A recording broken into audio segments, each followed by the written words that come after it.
to register on the chamber system. Switch off the sound on all gadgets and ensure that the microphones on the gadgets are muted and remain muted at all times. Use the floor microphones and wear the mask at all times. Seats are marked for a purpose, so occupy that seat. And at all times, try to maintain social distancing from one another. If you speak, those that are on the virtual platform, please switch on your videos. Any delegates who wishes to speak must use the raise hand function. We will make sure that we get notified when your hand have been raised.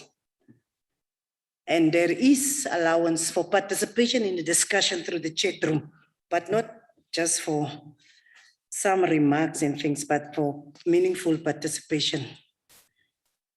We have been informed that there will be no notices of motion or motions without notice in terms of Council Rule 247. Before we proceed to the questions, let me take this opportunity to welcome the Deputy President of the Republic of South Africa. And let me also welcome all honorable delegates, special as well as permanent delegates to the sitting. And I would like to make the following remarks before we continue. The time for reply by the Deputy President to a question is 5 minutes. Only 4 supplementary questions are allowed per question. And a member who has asked the initial question would be the first to be afforded an opportunity to ask a supplementary question. Supplementary questions, 2 minutes. The time for reply to a supplementary question is 4 minutes, and the question must emanate from the initial question. And I just want to mention that there will be some few amendments to the list of people that will be responsible for questions and follow-up questions. That will be announced in due course. So if the Deputy President is ready and connected, we will now call on the Honorable Deputy President to respond to question number 19, as asked by the Honorable S.J. Mohai. Honorable Deputy President, over to you. The Deputy President have earlier indicated that he will join virtually. Thank you very much, Honorable Deputy Chair. Am I audible? Yes, indeed you are. Very much. Deputy Chair, let me start by expressing our sincere gratitude to the millions of our people that voted in the recently held local government elections. We note with humility their continued faith in the democratic project of building the country and their unwavering hope to promote to the promise of a better life that we all aspire to realize. With their vote, Deputy Chair,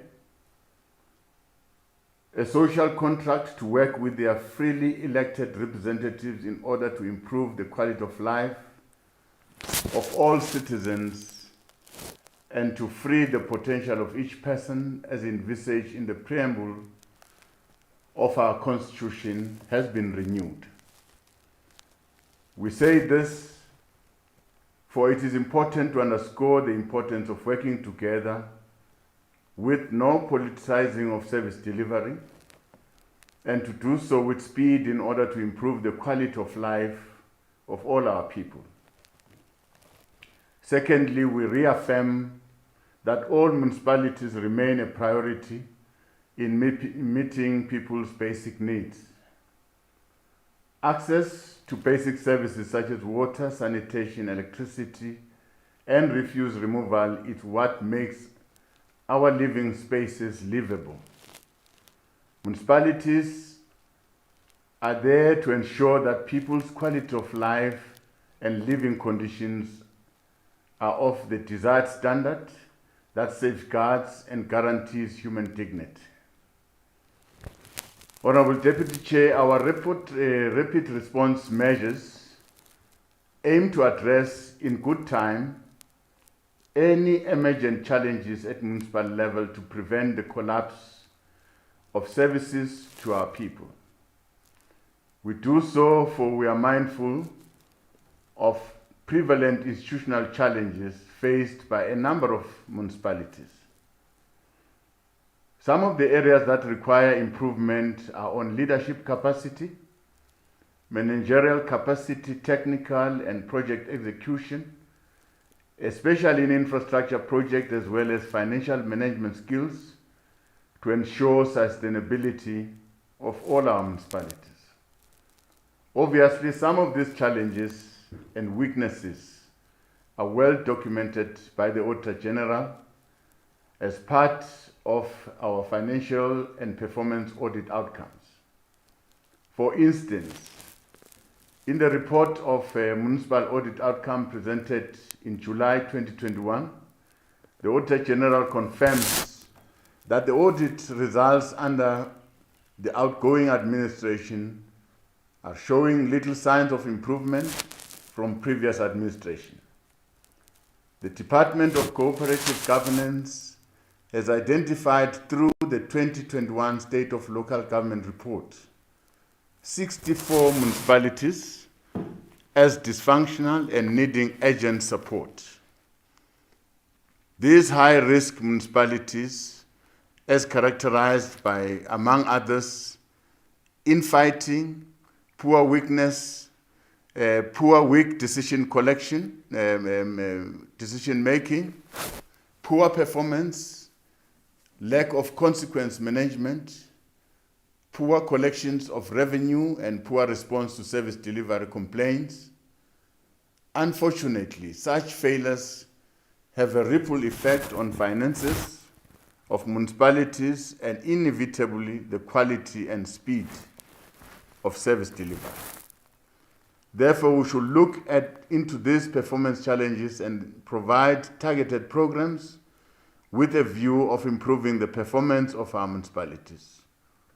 The Department of Cooperative Governance and National Treasury are working in collaboration with other sector departments, SALGA, provincial governments, municipalities in developing implementation plan to address the issues identified in the report. These plans will be implemented as soon as our respective councils are sworn into office in the coming days. One of the critical areas needing prioritization is the network infrastructure investment and maintenance, especially fixing the crumbled water and sanitation infrastructure. Dilapidated water infrastructure as well as poorly managed operation and maintenance of this infrastructure in small and major towns have resulted in the inadequate supply of quality water that impact on the life and dignity of our people. It is for this reason, Deputy Chair, that the Interministerial Committee on Water and Sanitation exists as an institutional coordination platform to respond to institutional weaknesses and challenges in the efficient and effective management and delivery of water services at local government level. As Parliament, we should prioritize support, improve and strengthen our oversight functions on local government affairs, and work together in ensuring that municipalities have political stability and focus on people-centered service delivery. Let us not let our people and our country down. Let us work together to restore their dignity. Thank you very much, Deputy Chair. Honorable Deputy President, Honorable Moai, is there any follow-up question? Thank you very much, Deputy Chair. The ANC joins the Deputy President in saluting millions of South Africans for participating in the recent local government elections, thus strengthening the democratic project in our country. We also want to thank you, Comrade Deputy President, for your response and for always responding promptly to confirm your availability to appear before the Council. The 2021 local government elections highlighted enormous work that we still have to do to ensure quality and dignified living conditions for our people. Deputy President, as one of the senior leaders who was in the forefront of mobilizing our people to participate in their numbers to vote, has your office developed a list of critical areas that will form part of your program to help change the state of some of the municipalities that you visited during the campaign, especially about poor infrastructure? Comrade Deputy President, we are aware that you have been driving some of the interventions to assist some of the struggling municipalities in the country, even before these local government elections. I thank you, Deputy Chair. Thank you very much, Honorable Moai. Deputy President, you may. Thank you very much, Deputy Chair. Thanks to the follow-up question from the Chief Whip. Yes, we are going to focus our attention on mainly on the 64 municipalities as identified by COGTA. Of course, that does not mean that would turn a blind eye to all the municipalities that are struggling. So we're going to utilize the district development model as a platform where national government and provincial government and the local government can meet and plan together. The situation where our people live is very dire. We saw sewer running in their streets. We saw taps that are dry. There's no water. There are no roads. So our people are yearning for services. Now, we are waiting for this municipal council to just confirm the leadership of these municipalities so that we can hit the road running and attend to these ailing infrastructure that continues to disrupt services that are meant for our people. This we're going to do working together as the three spheres of government. Thank you very much. Thank you, Honorable Deputy President. Honorable Ryder, the next follow-up goes to you.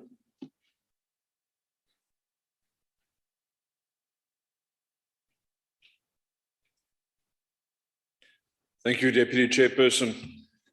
Thank you, Deputy President. Now, you've mentioned yourself, you've gone into some detail now about the failures in local government and the fact that councillors are not really doing what they're doing. In fact, many of them don't know what their job is. They think that all they should be required to do is to sit in council and yell agreed when their political bosses try and pass motions through council.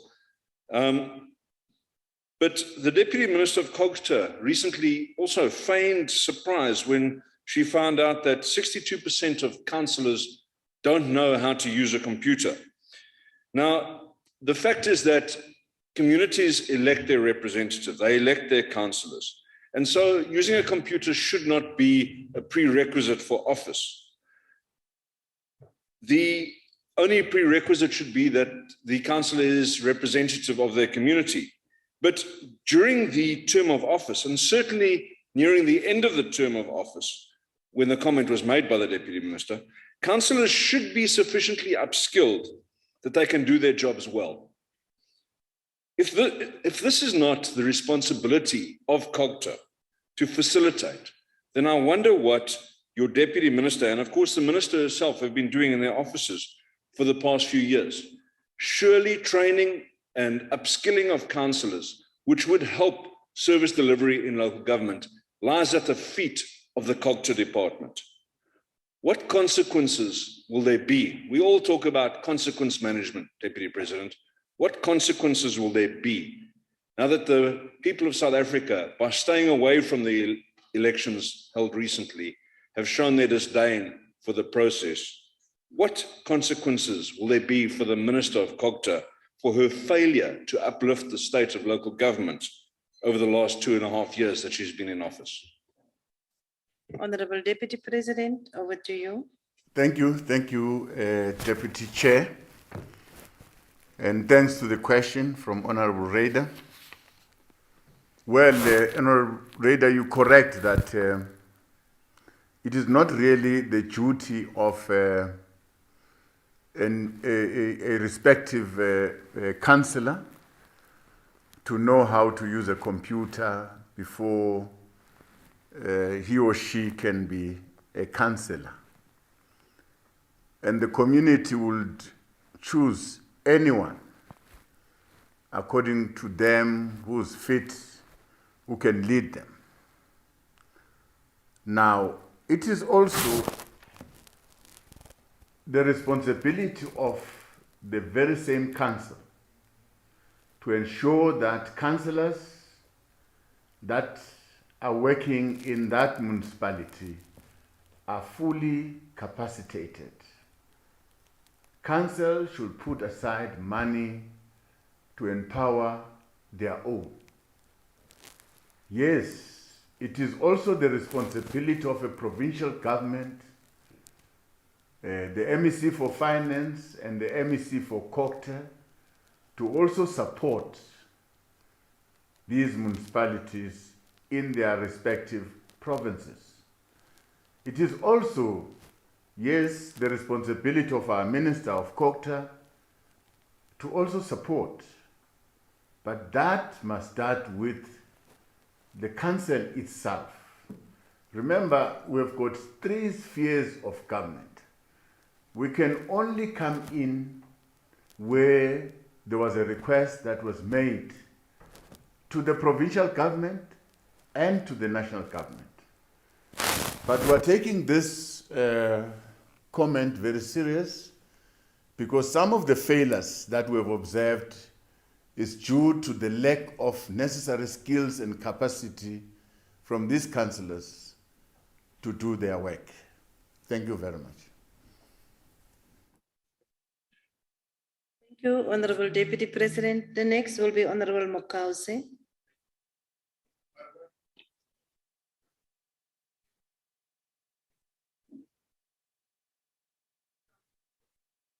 Deputy Chair, I will take it on her behalf. Can we please not can we have order in this house? Why is the table not informed that you are going to take the question now? Because I've got the latest just now from the secretary. I don't want chaos in the house. I just want us to respect one another. I think you were supposed to inform the table that the question will be taken by someone else. It is just common decency. And can we just follow that procedures? We will allow it for now, but I don't think if I sit here again, it will happen. Can you please continue? The problem is that as soon as you allow things, it becomes kind of a common cause and it's not going to happen. Can we continue? No, but can we just respect one another? Order here. Continue, or you are not going to ask the question. Oh, but Learn to respect procedures. You may continue before I change my mind. thank you, Deputy Chair.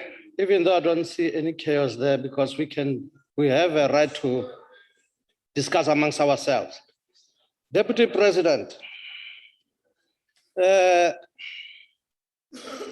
year after year, the Auditor General published audit report, like you mentioned.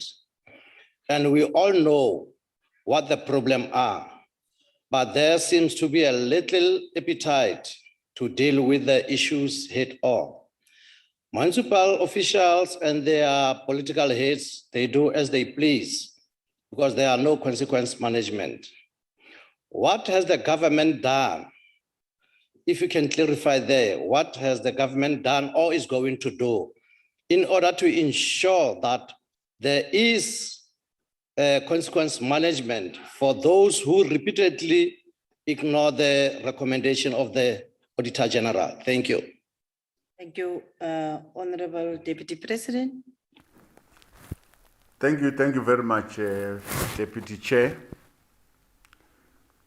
Well, government has done a lot of things to try and intervene.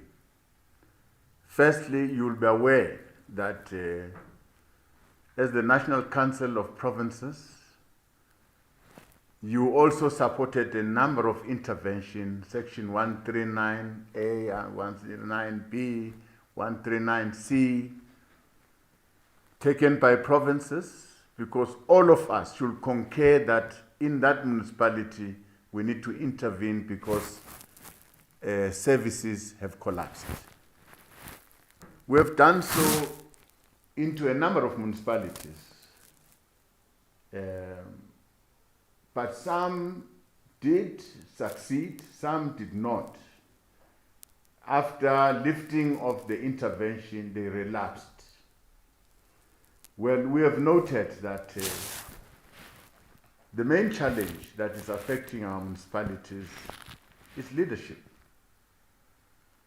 If there's constant quibbling and fighting at the leadership level, the mayor, the speaker, and the chief whip, these are the very important people that must run and see to it that the business of council is done in a manner that respects and honor the people that they've elected them. Now, most of the time, that has been lacking, and a lot of leaders have been removed, some replaced at a political level. A number of administrators, municipal managers have been removed. The turnover of municipal managers in our municipalities very high. Turnover of our mayors in our institutions very high. This indicates that our local councils are not stable. So this time around, I agree also with the point made by Honorable Reda to say we need to support, skill these people so that they can focus on their work and support them. Now that we've got this district development model, that will allow us to monitor exactly what these councils are doing on a daily basis. We think this platform will be very helpful. So we are going to develop plans at a district level. The plans will involve national government, provincial government, and that particular municipality, whether it's a district municipality, whether it's a local municipality. So all of us are supposed to account at that platform, whether you are a district, whether you are a local municipality, whether you are a province, whether you are a national department. So that all of us, if we have agreed to deliver certain services, we must do so without failure. Thank you very much. Thank you, Honorable Deputy President. The next follow-up goes to Honorable De Bruin. The next follow-up goes to Honorable De Bruin. Honorable Makause, you are Deputy rising on. Chairperson. You are rising on, I'm rising on a point of order, Deputy and your Chairperson. order is? Deputy Chairperson, it's only logical and making sense that when a province rises on a question, the next follow-up comes from the similar question, but on the opposition benches. You should be knowing that. So there was no need to be absolutely pumped up about the EFF mixing of names.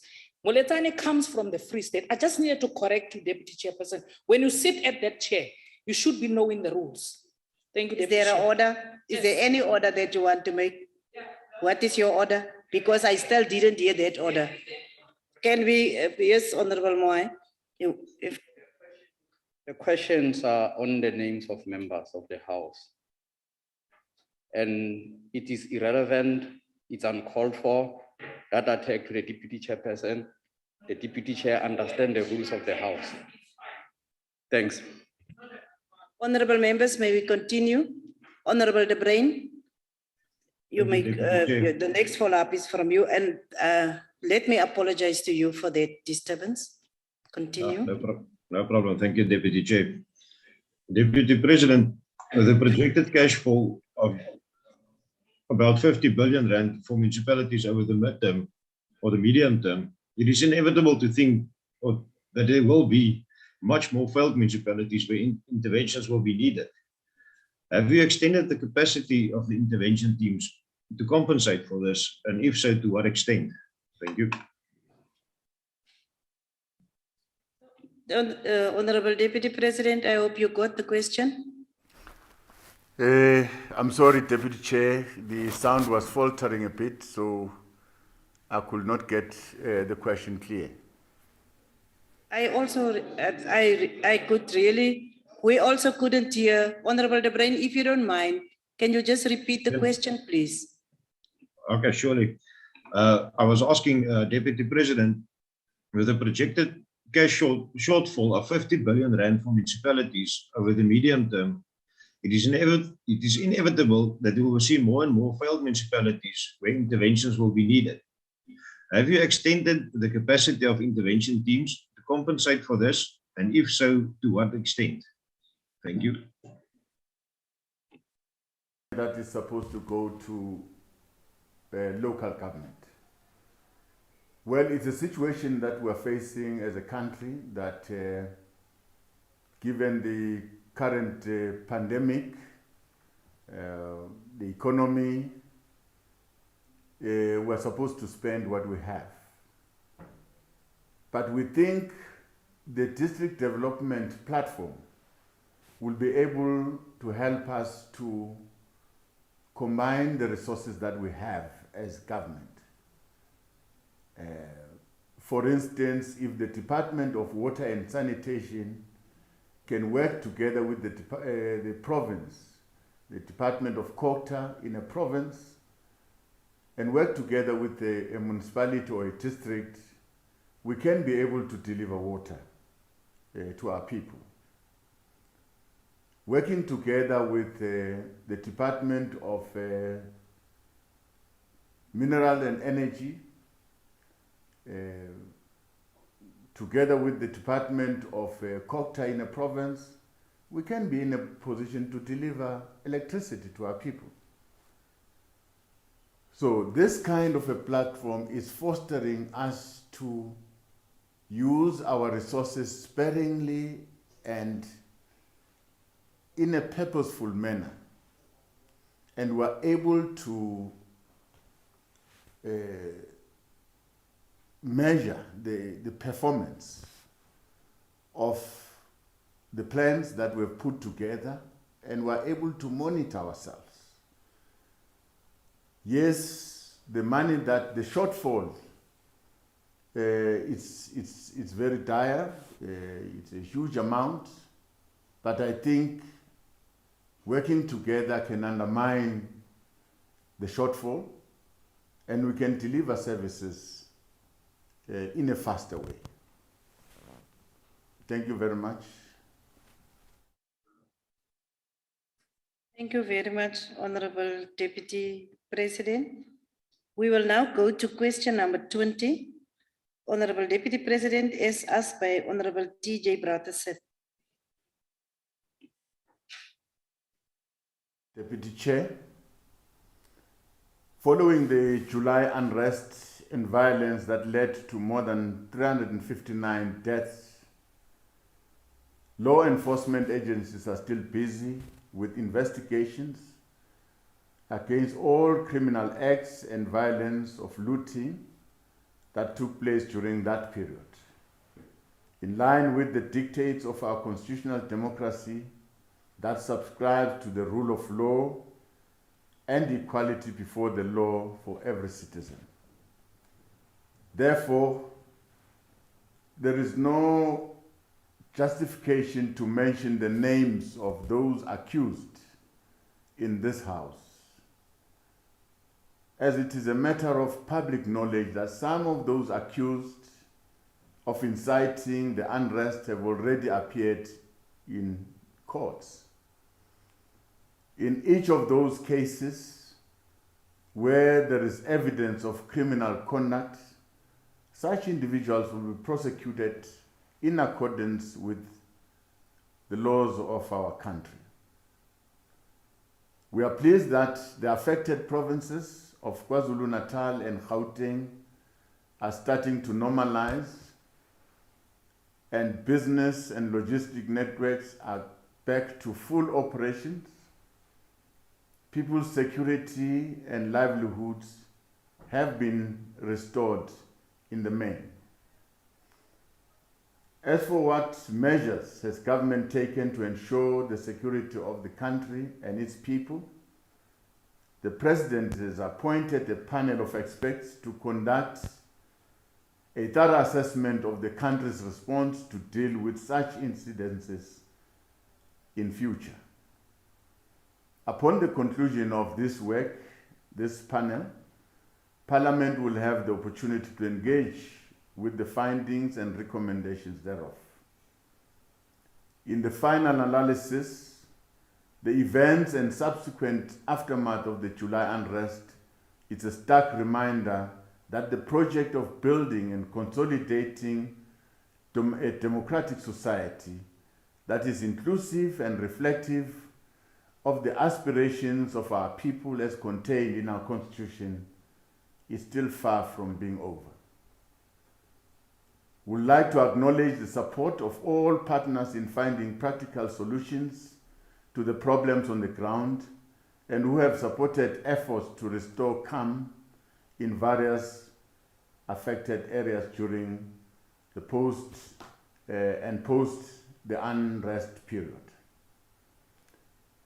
The extent of poverty and inequality in our country, especially in the affected communities of Gauteng and KwaZulu-Natal, suggests that we must work together and harder across political divide to deepen anti-poverty programs in order to ensure that we achieve an inclusive growth as we enhance social cohesion. Public sentiments to the possibility of a better South Africa should be constantly kept alive through concrete improvement to the socio-economic conditions of our people. Doing so as a country, it's in our collective interest.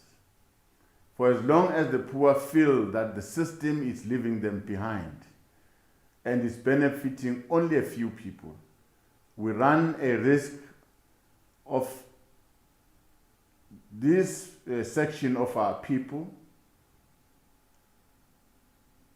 opting out of the democratic process.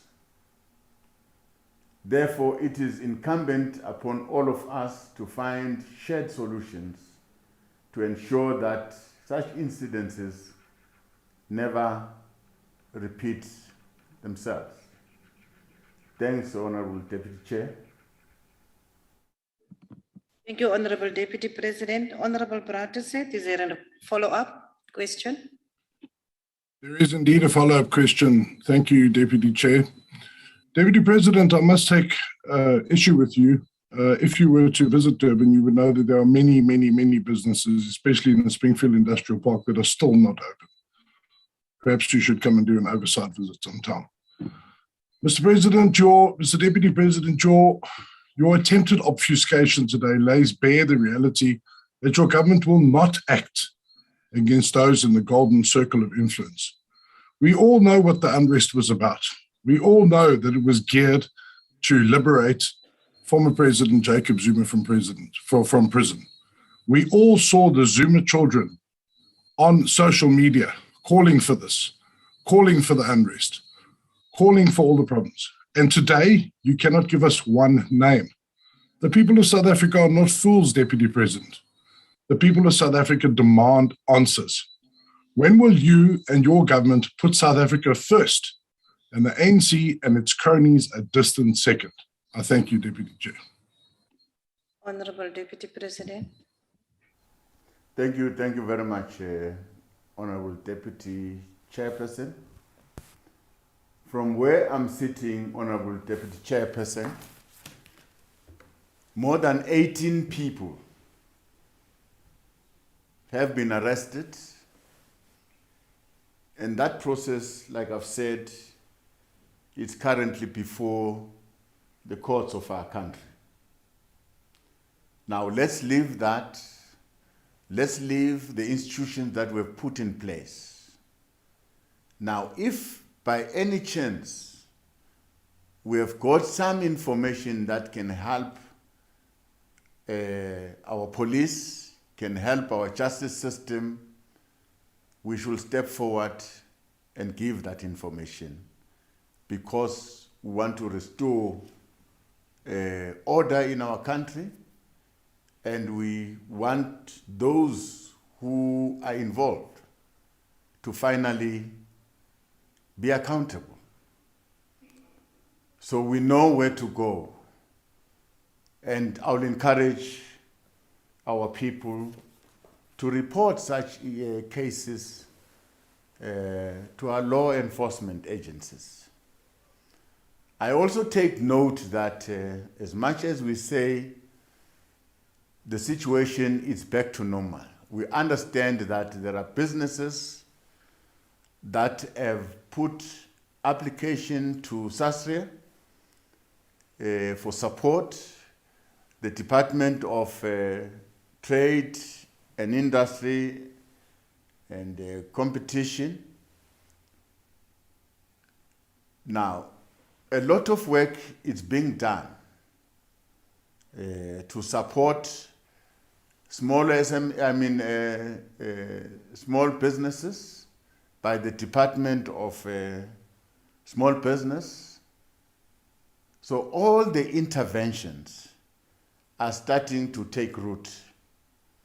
Yes, it will take time to restore some of the businesses that were destroyed, that were banned.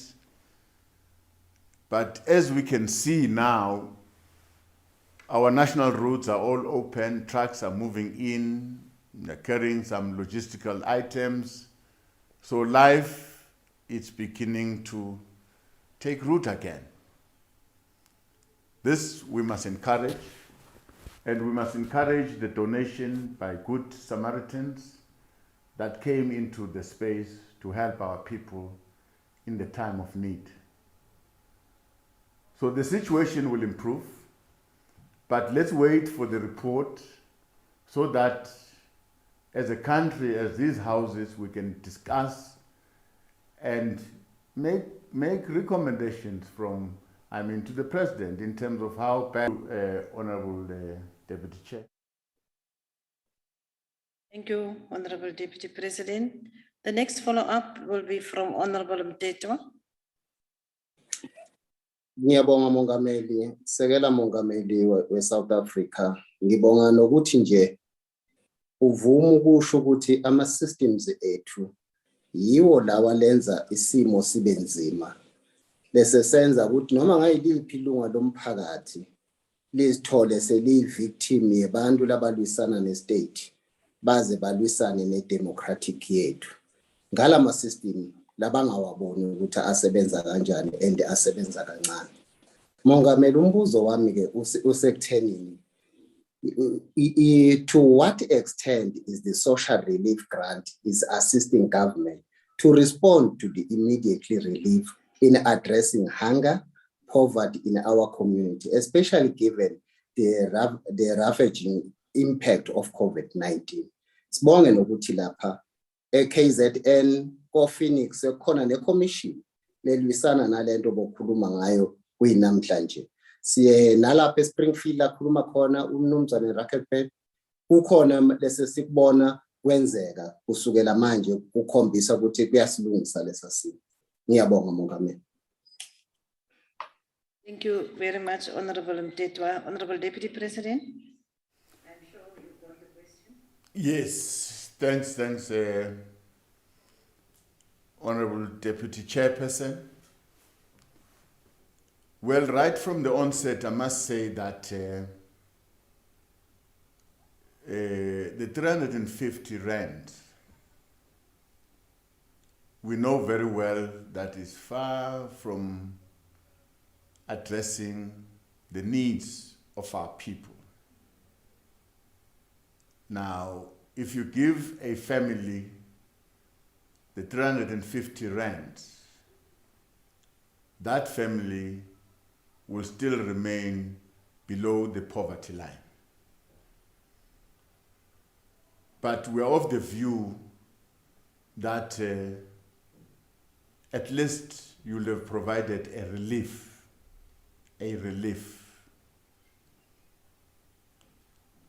We are providing this relief because we're quite aware of the dire situation our people are facing on a daily basis. We're quite aware of the high number of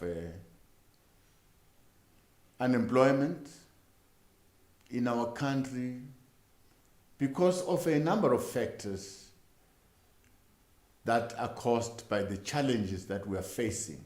In the main, COVID-19. A lot of companies have closed. You know very well. Now, it will take a collective effort to get the economy back on track. This is what the President said when he presented the recovery plan. The recovery plan is constantly disrupted by these very pandemics that are affecting the country, in the main COVID-19. And we've lost a lot as a country in terms of livelihoods, in terms of life.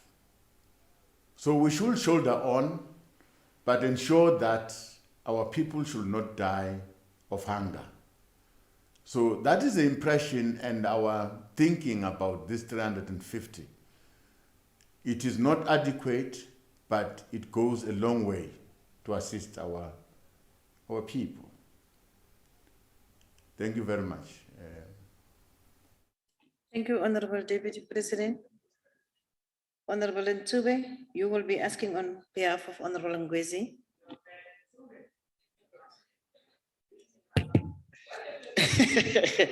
No, thank you very much, Honorable Deputy Chairperson of the Council, the Chief Whip, and Honorable Deputy President. The looting and destruction in KZN exposed cracks in social cohesion and the point to a bigger problem concerning unity of South Africa.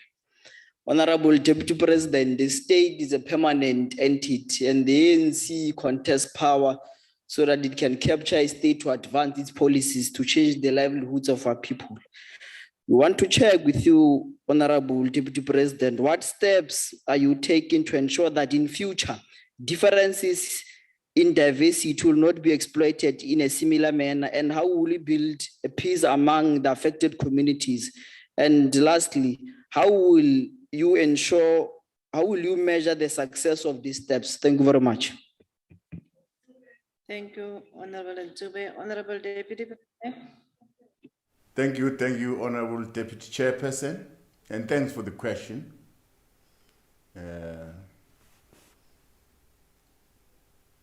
From the youngest in our council. Well, the challenge before us demands a reaction from all South Africans. The project of building an inclusive society, a democratic society, it can't be relegated to the ruling party, the ANC, as government.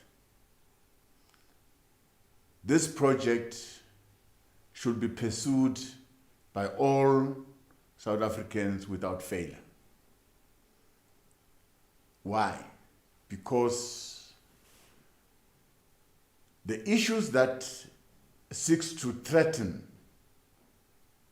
South Africa, issues like gender-based violence, it's an issue that all of us must stand up and fight it, because if we don't, this is going to destroy the very essence of our democratic project.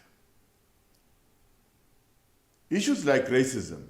Racism, it's a cancer that must be destroyed because it divides and undermines our democratic project. So, as these institutions of Parliament should be in the forefront to drive social cohesion,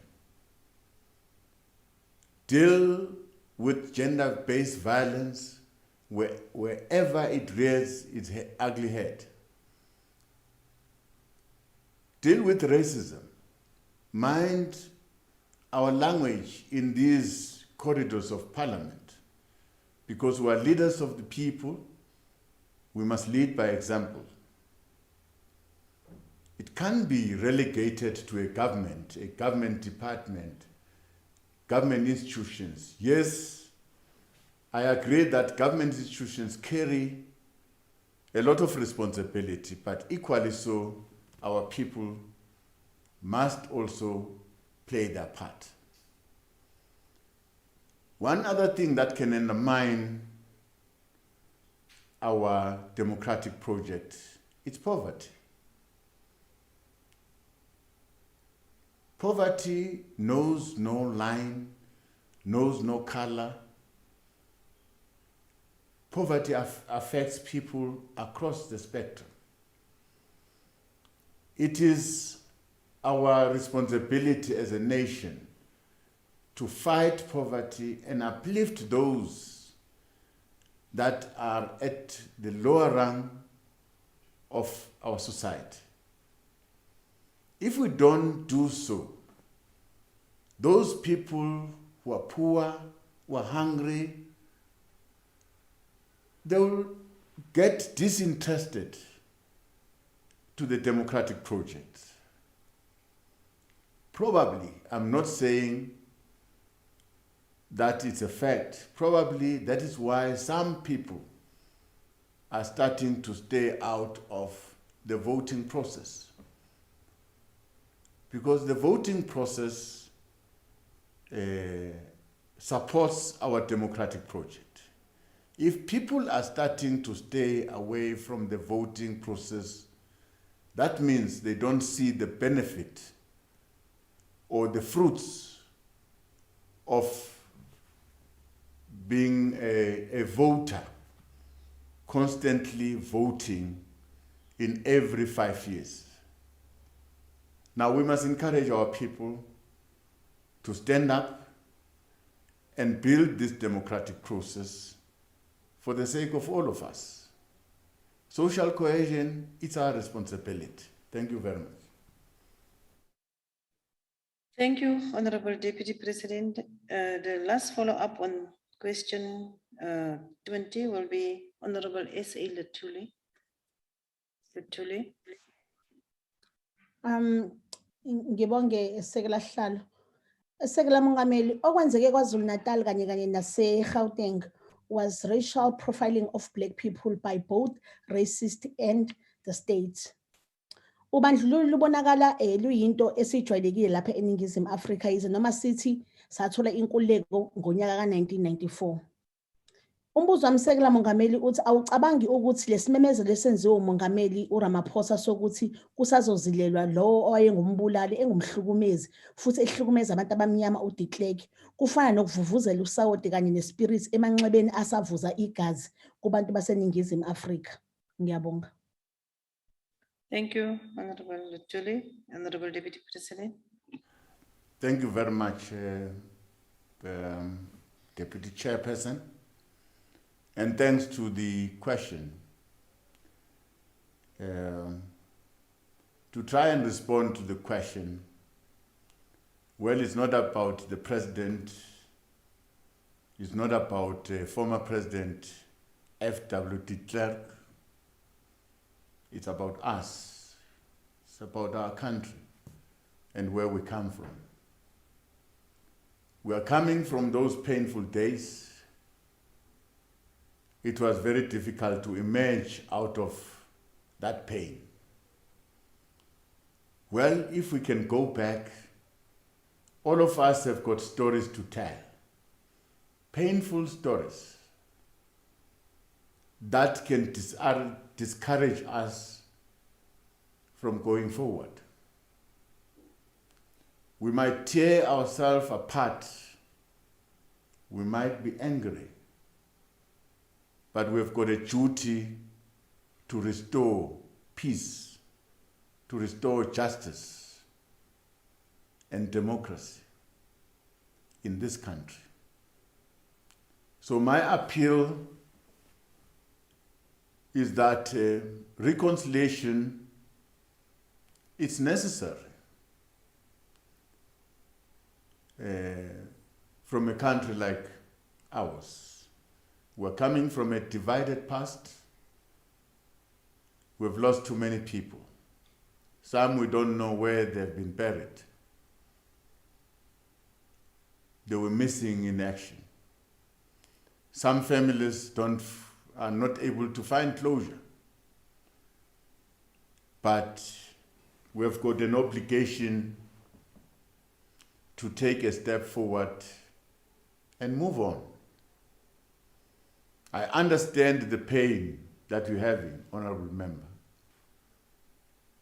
But where you are now a leader that must lead this country out of that pain.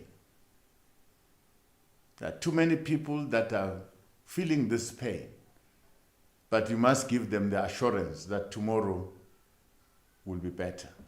Thank you very much. Thank you, Honorable Deputy President. We will now proceed to question number 21, as asked by Honorable Matibe, and Honorable Ndongeni will represent Honorable Matibe in this instance. Over to you, Honorable Deputy President. Thank you, Honorable Deputy Chair. At the presidential level, we have two coordinating structures established by the President to address prevailing challenges within Eskom and other state-owned companies. The first is the Eskom Political Task Team, chaired by the Deputy President, which continues to provide political leadership and support to ensure that Eskom is able to meet its obligation of providing electricity, and that Eskom implements a credible and a transparent national maintenance program to ensure that power generation plants operate at optimal levels to reduce negative impacts of electricity supply. The second coordinating structure is the Presidential State-Owned Enterprise Council, established to reposition and strengthen the governing framework of state-owned companies, as well as to address their liquidity challenges, including implementing turnaround strategies. Whereas the Eskom Political Task Team serves as an institutional coordinating platform that brings together key players within government to provide leadership and technical assistance towards the resolution of challenges facing Eskom. The Presidential State-Owned Enterprises Council focuses on prioritization of critical state-owned companies that have got a greater impact on our economy. In the main, the Presidential State-Owned Enterprise Council identifies specific interventions to stabilize and strengthen our state-owned enterprises, financial and operational performance, reduce reliance on. Both these structures are working towards assisting Eskom to develop decisive interventions to address their poorly performing generation business and other pressing and persisting challenges. We must stress that the challenges at Eskom has not been with the quality of advice or plans, but rather the resources, services, and funding required to implement some of the interventions on power generation. It is therefore our view that an additional panel of experts will not improve the situation, and we remain open to specific ideas that can contribute to further improvements. Equally, the board of ESCOM has been urged to review existing weaknesses that continue to affect the performance of the utility and ensure that we resolve operational challenges. The management of the utility is also doing its best to focus on intensive maintenance and management of the aging power generation fleet to avoid breakages that lead to collapse in generation and ultimately power outages. As government, we are cognizant of the impact of and the inconvenience of inadequate electricity supply on our people's daily lives and its devastation to the country's economic growth. Collectively, this undermines development and delivery of critical services on a predictable basis across society. Honorable members should be rest assured that measures are being undertaken to ensure that the negative impact of load shedding is minimized in order to avoid the total collapse of energy-intensive economic sectors such as mining and manufacturing. Within the framework of an integrated resource plan, alternative energy generation measures are also being explored and implemented to augment electricity supply and improve the stability of the grid upon their completion. The Minister of Mineral Resources and Energy recently announced the preferred bidders for the Renewable Energy Independent Power Producers Procurement Program, bid window 5. The 25 projects in this latest round of independent power producers procure will eventually add the much needed 2,500 megawatts of capacity of renewable energy to the South African grid. To resolve the current energy supply challenges, it is clear that ESCOM's medium to long-term focus should be on investment in new generation capacity, as the current fleet of power stations has become old, unpredictable, and costly to maintain. Part of this will also entail the implementation of just energy transition plans that will ensure that some of this infrastructure is repurposed for renewable energy generation option. As to whether government has considered moving ESCOM to the Department of Public Enterprise, to the Department of Mineral Resources and Energy, discussions are underway as part of a broader government effort to improve the management of our parastatals. The reorganizations, once finally decided, will better align companies such as ESCOM on their mandate. The Presidential State-Owned Enterprise Council will advise government on an appropriate shareholder models and repositioning of the state-owned companies as effective instruments of economic transformation and development. In this regard, we should await the finalization of the Presidential State-Owned Enterprise Council's work for further guidance. As government, we continue to engage with key stakeholders to address any implementation bottlenecks and challenges in our efforts to provide stable energy which will stimulate sustainable economic growth. Private sector experts are also invited to share expertise and experience across a number of key performance areas that the ESCOM political task team is seized with. Thank you very much, Deputy. Thank you, Honorable Deputy President. Honorable Ndongeni, you may ask your follow-up.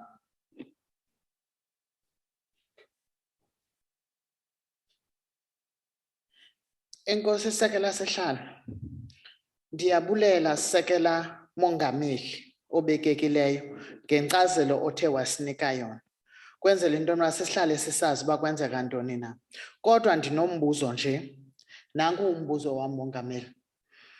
Has the Presidential State-Owned Enterprises Council put forward immediately and long-term plans to address ESCOM debt, which is estimated to be almost 400 billion or $28 billion, which is hampering its plan to ensure transition to renewable energy? And to what extent is debt impacting on ESCOM's generation capacity program? Ndiyabulela Sihlalo. Thank you, Honorable Ndongeni. Honorable Deputy President. Thank you, Honorable Deputy Chair. Well, the presidential state-owned enterprises, with all the work streams that are reporting to this council, dealing with different aspects of the problems that are confronting state-owned companies.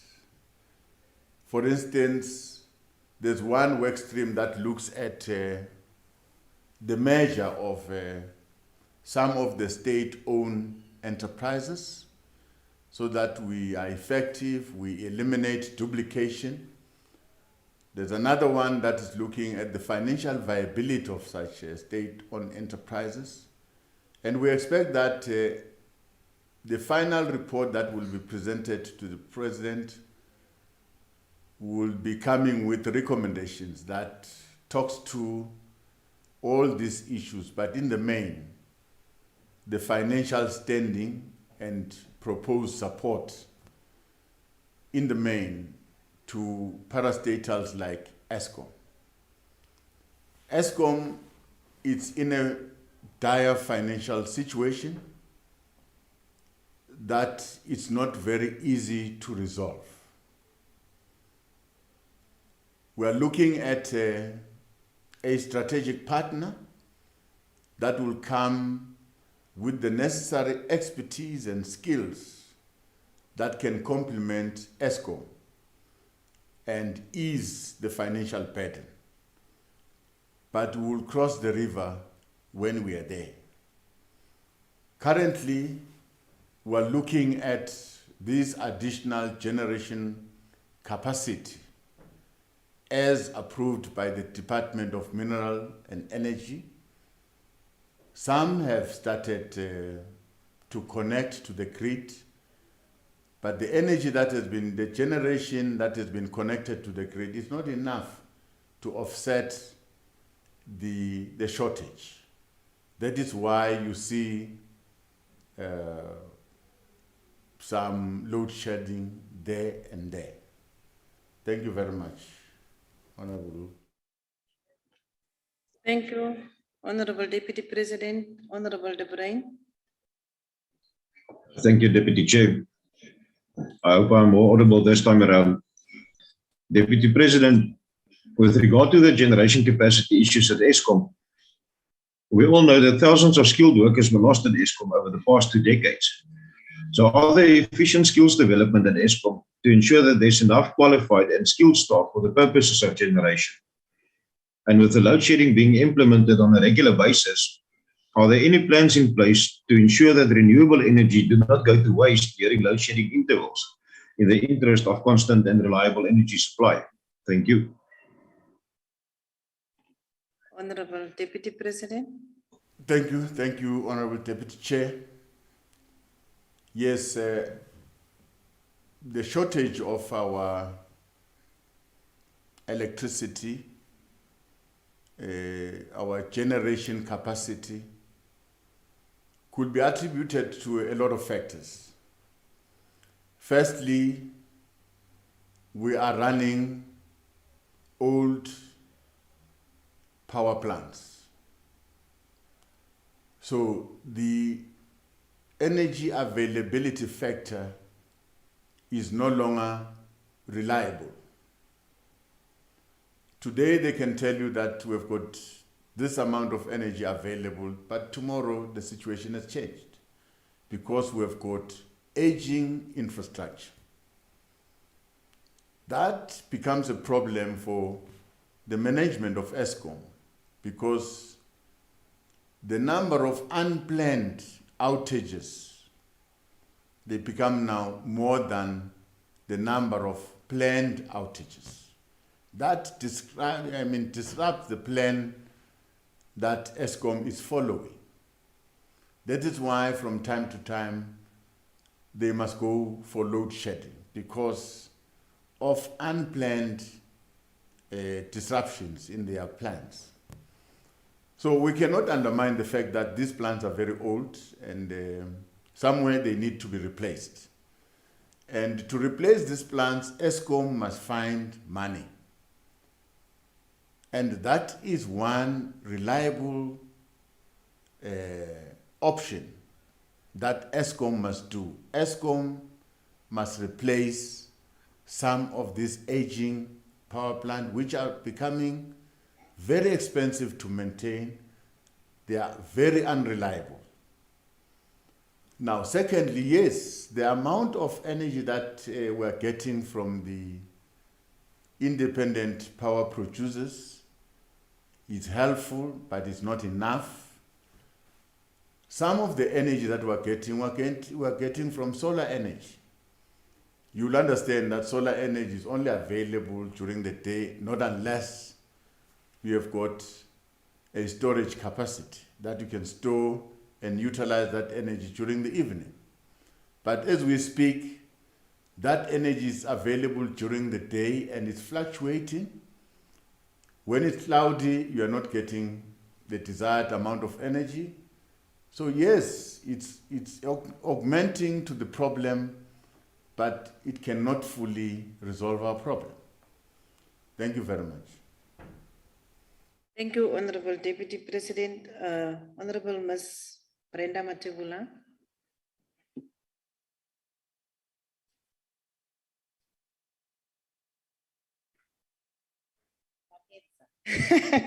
Nakensa Shandla Sha Mutsamashtul. Shandla Sha President, the ESCOM CEO just recently characterized ESCOM as a dead horse, intimating that it cannot be safe and that the country must depend on independent power producers. Does government share the view of the ESCOM CEO? If not, do you still have confidence in his leadership of the entity if he himself claims that ESCOM cannot be safe? Nakensa. Thank you very much, Honorable Matebula. Honorable Deputy President. Thank you very much, Honorable Deputy Chair. If the member wants my opinion as an individual, as someone who's sitting with these people in meetings and listen to all problems and follow-ups, I can tell you, honorable members, that in the person of the CEO, you've got a very good manager there. But remember, you've brought this manager into something that is ailing, something that is unstable, something that is collapsing. And for the very fact that, yes, we've got load shedding, but he still keeps the lights on and is trying very hard to maintain, I think we should give praise where it deserves. I think we must commend him for the work done. However, as a country, we're saying we cannot live in this situation forever. Something drastic must be done. Now, what must be done? ESCOM should be assisted to find a partner so that they can have the available, resources to add to their power generation. That is, put new power stations.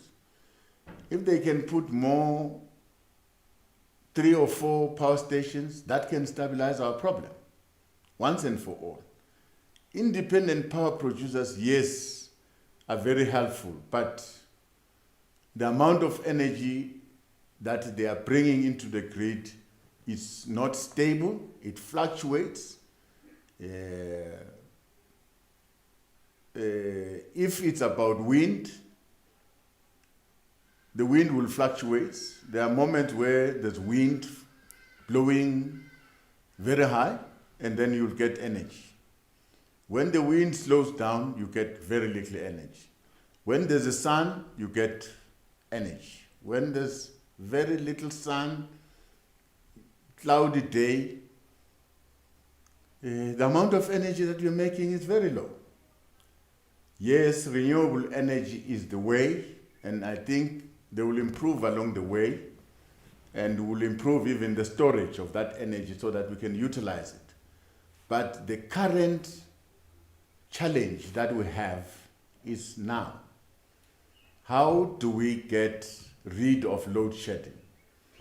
The only way to get rid of load shedding as we speak now, yes, maybe tomorrow when we reconnect the power, the generation that we've procured from independent power producers, probably it will help. But today, we need to rely on our power stations.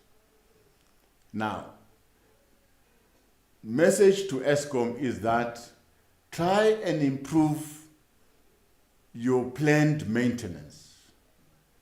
Try and manage your plan, minimize unplanned outages. That is the only plan that we can stick to, but in the meantime, we must look for ways of building new power stations so that that can secure the country, the future of our economy, if we have got reliable energy. Thank you very much. Thank you, Honorable Deputy President. Honorable Nana. Yes, Honorable Makause. I'm rising on a point of order, Deputy Chairperson. The Deputy President did not answer the question Honorable Matebula asked. Is ESCOM a dead horse? Do you agree, Deputy President, that ESCOM is a dead horse? We don't want to hear anything about your meetings, private meetings with the wind and everything. Do you agree that ESCOM is a dead horse? We're currently experiencing load shedding throughout South Africa. Do you agree? The question has been asked. The question has been asked, and there is no point of order, because the question in the end that I heard is this person, in your view, still the right person? That was the question after everything was said and done. Can we now move on? And we will request Honorable Nana to ask your follow-up question. I'm worried, Deputy Chairperson, we're wasting time, and yet we are on load shedding stage 2. I mean, this house can quickly go. Honorable Nana, you've got 2 minutes. Deputy President, I would like to quote President Ramaphosa in his State of the Nation address of 2019. And I quote, "As we address the challenges that face ESCOM, we also need to safeguard our national fiscus, achieve a positive impact on our sovereign credit rating, and pay attention to the rights and obligations of ESCOM's funders." ESCOM has come up with a 9-point turnaround plan, which we support and want to see implemented. to bring credibility to the turnaround and to the position South Africa's power sector for the future, we shall immediately embark on a process of establishing 3 separate entities, which is generation, transmission, and distribution under ESCOM. Now, Mr. Deputy President, I am so pleased that we have considered that we actually don't need more task teams and more experts and panels. But I would want to put it to you that we equally don't need more work streams. The plan does exist, Mr. Deputy President, and has been agreed to by the President and I presume by his cabinet as well in 2019. The only possible follow-up, Mr. DP, is you as a leader of government business, why have you not ensured the implementation of the President's commitment to the people of South Africa? Why has ESCOM not restructured? Or does your government have a different definition to the word immediately? Thank you. Honorable Deputy President. Thank you, Honorable Deputy Chairperson. Well, according to the turnaround plan, the unbundling of ESCOM into 3 business entities, that is underway, and there's very good progress. I can say with transmission, we are starting to see it becoming slowly a standalone entity. Now, if required, we'll be able to give progress report in terms of all the areas that have been identified in the turnaround plan. Eliminating corruption, bringing the necessary skills, ensuring that we increase maintenance. There are a number of issues in the turnaround. Now, I can tell you that where we're standing, all people that were found on the wrong side in ESCOM have been brought to book, and some cases are continuing. Some skills that in the past left ESCOM, some of the skills are being replaced. We're getting people. I cannot say that we've got all the skills that we require, but I can say there is an effort that way of getting the necessary skills to run our power stations. Now, the part that we are struggling with is to get our maintenance. Our maintenance obviously is linked with the availability of resources and the time it takes to procure. ESCOM is complaining about the turnaround time, that it takes long to order a spare part because of the procurement system. That is an issue that we requested that Treasury must look at, so that in a situation of an emergency procurement measures should kick in. ESCOM should be allowed to buy parts to fix our plants in a very quick way. So there are a number of improvements that we've noticed in terms of our turnaround plan, but the problem is that we've got these power stations that are old. You fix them today, you do maintenance, the planned maintenance, that should last you for a certain time period, but it doesn't. It breaks again. So we are dealing with aging infrastructure that we cannot turn them in a minute to be new plants. These plants are old. South Africans should understand that almost half of the plants are old. There are some plants that are performing very well. We're trying to get Kusile and Medupi to perform at their utmost capacity. And that will come. One day, these power stations with their design effects will be corrected and they will give us the necessary amount of energy. So ESCOM is not a dead horse. ESCOM is alive. That's why we've got energy. We're shedding energy because of the unplanned breakages in ESCOM. Thank you very much. Thank you, Honorable Deputy President. We will now allow you to respond to question number 22 as asked by Honorable Ngwezi. And I want to repeat that Honorable Ntube will stand in for Honorable Ngwezi. Honorable Deputy President. Thank you, Honorable Deputy Chair. As already indicated in our first question, as government, we have taken stock of the challenges that are continuously confronting our municipalities. To this end, the Minister of Cooperative Governance and Traditional Affairs in July this year tabled a report on the state of local government election before Cabinet, as well as the Portfolio Committee on Cooperative Governance and Traditional Affairs.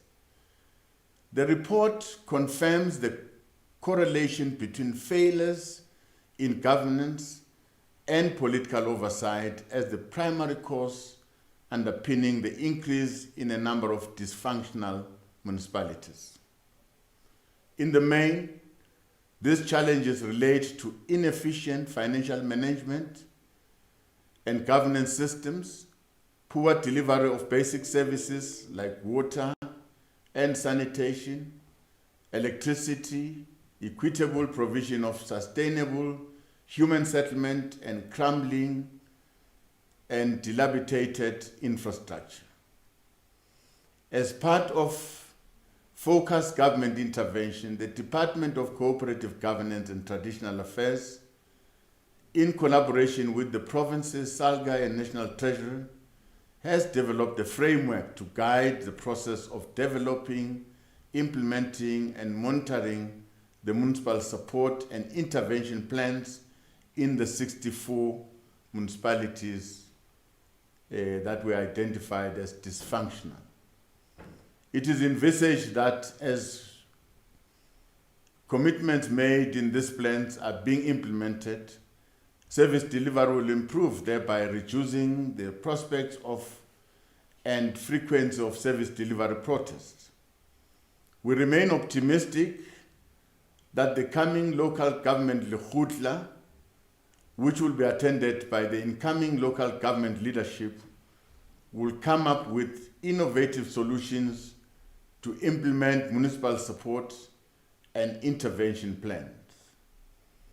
We must stress that whilst the delivery of basic services remains the competence of local government, the reality of coalitions that will emerge out of these elections, especially in hung municipalities, will necessitate that where applicable, national and provincial governments guide and intercede where the availability and quality of services is faltering due to lack of capacity.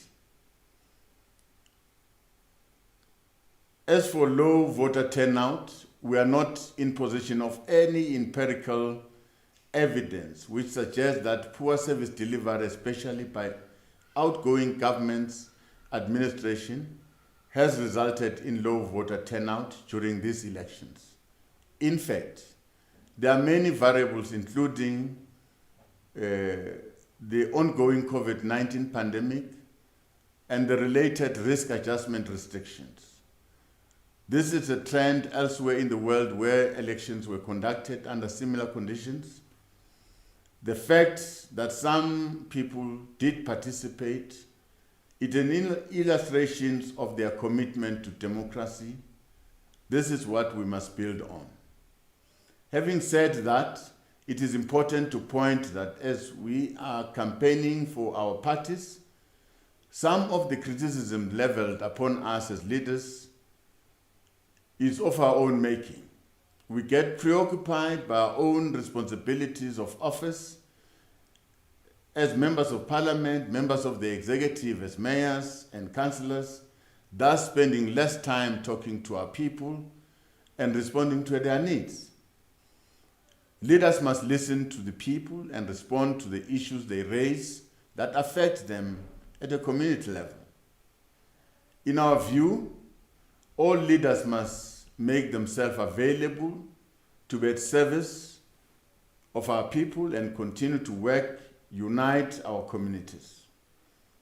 People are looking for a collaborative approach by political parties that place their needs at the center as opposed to narrow political party agendas.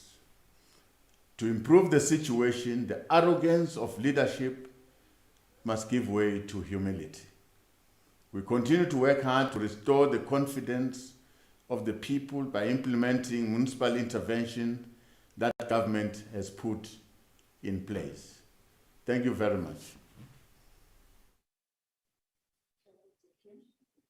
Now, the follow-up question is Honorable Nzube.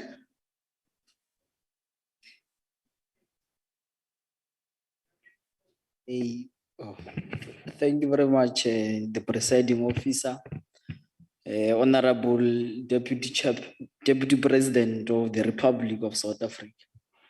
Indeed, Deputy President, your analysis are correct that the reason for a low voter turnout is of a result of a lack of service delivery and poverty that we find ourselves in. As the youth of South Africa, Honorable Deputy President, we are calling upon you and the presidency and the cabinet to declare the state of emergency on poverty and youth unemployment. Honorable Deputy President, the public was informed on 5 August 2021 that an independent panel will be set up by the president to review the response of the government during the civil unrest and the looting. What is the latest update on the work of this panel since the terms of reference for its work was published in September? And what are the actions of government so far? Thank you very much. Thank you, Honorable Nzube. Deputy President. Thank you, Chair.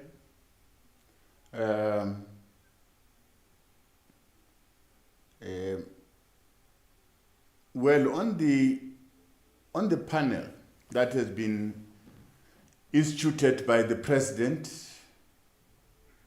like I said in the earlier question, that the panel is working and we're waiting for their report. And finally, the report will be shared with yourself.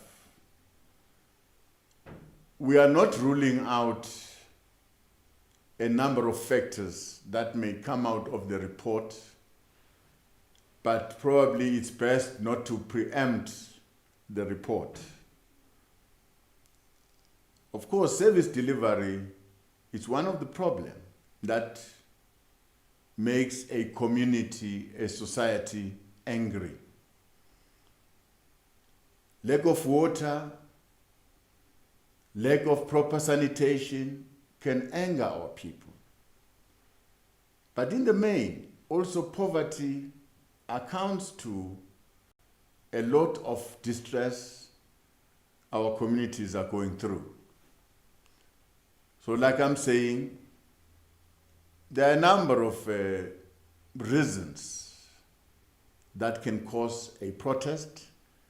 There are a number of reasons that can cause people to stay away from an election, which to me, that becomes a threat because it's an indication that people are starting to opt out of a democratic process. And finally, they are now becoming a threat to that project.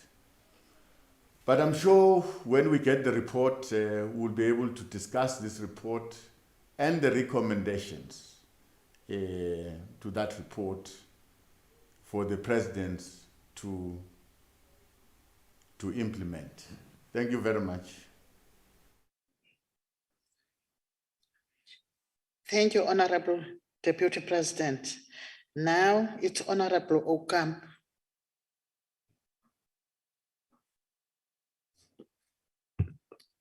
Thank you, Honorable House Chair.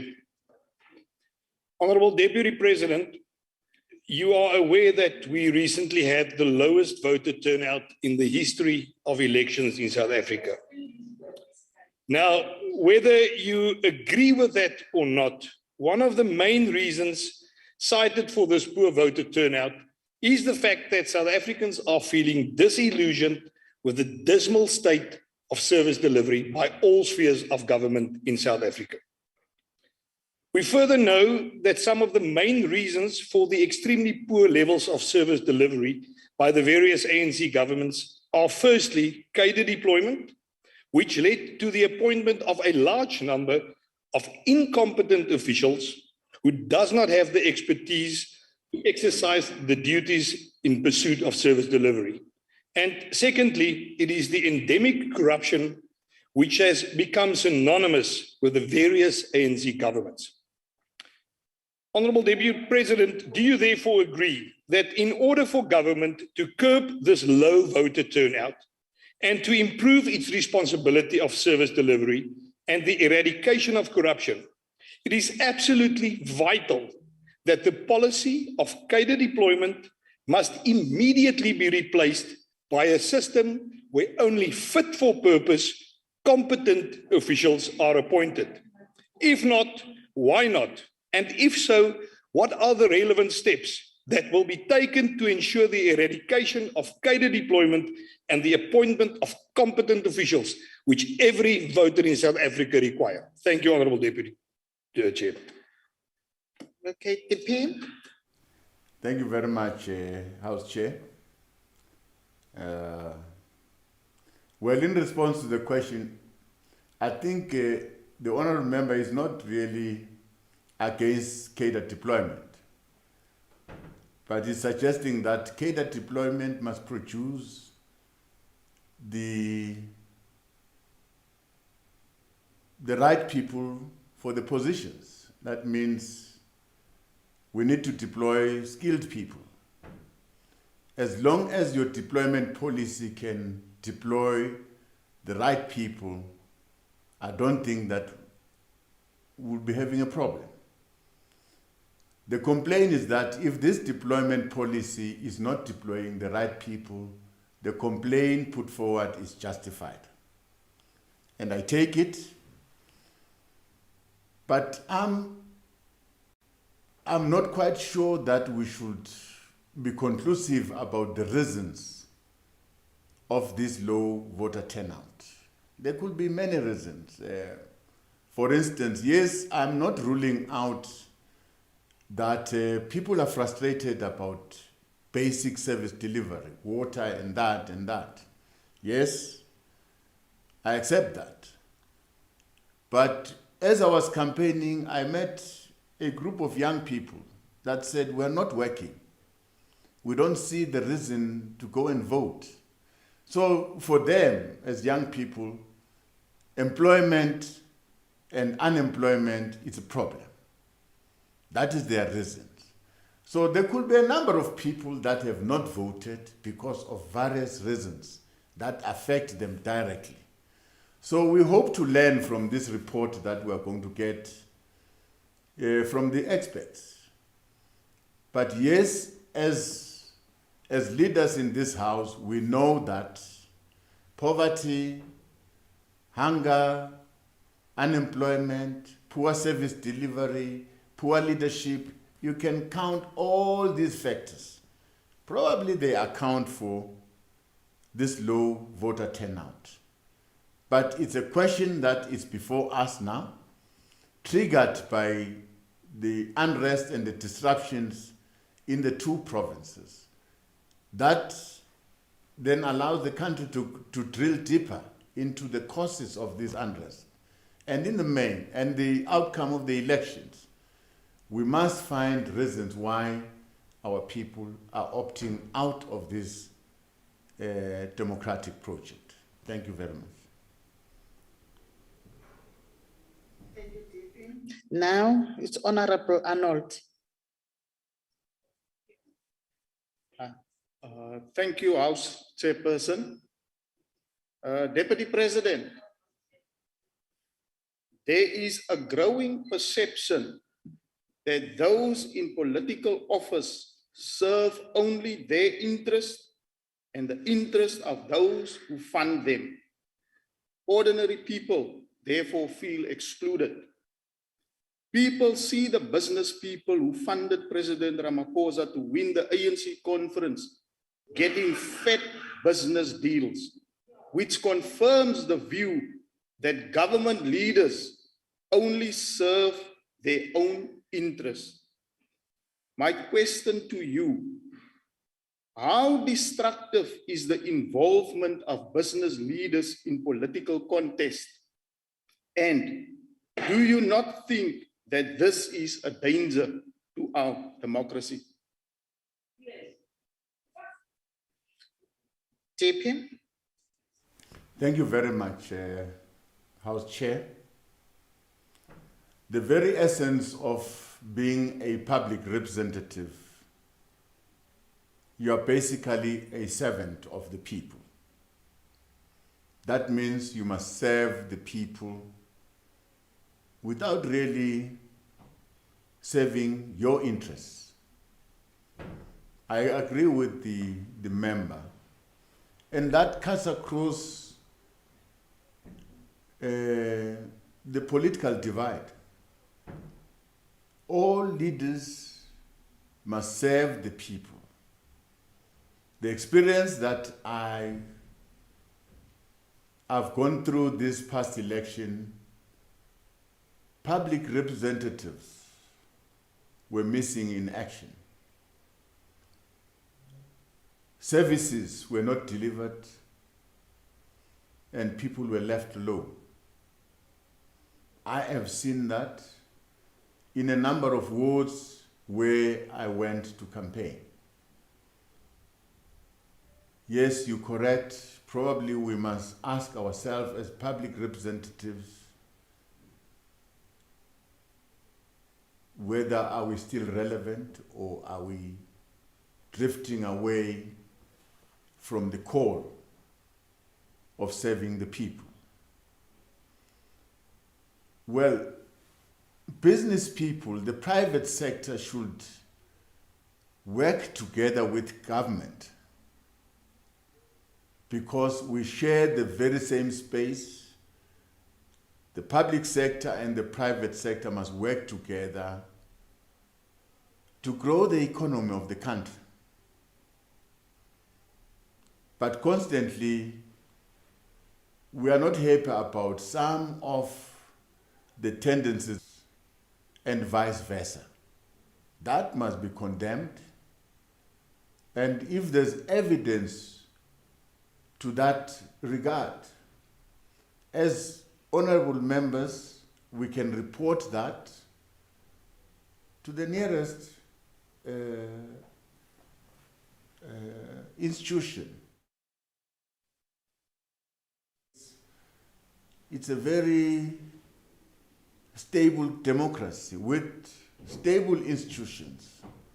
Of course, some, from time to time, these institutions are being undermined, but these institutions are there and we must protect them.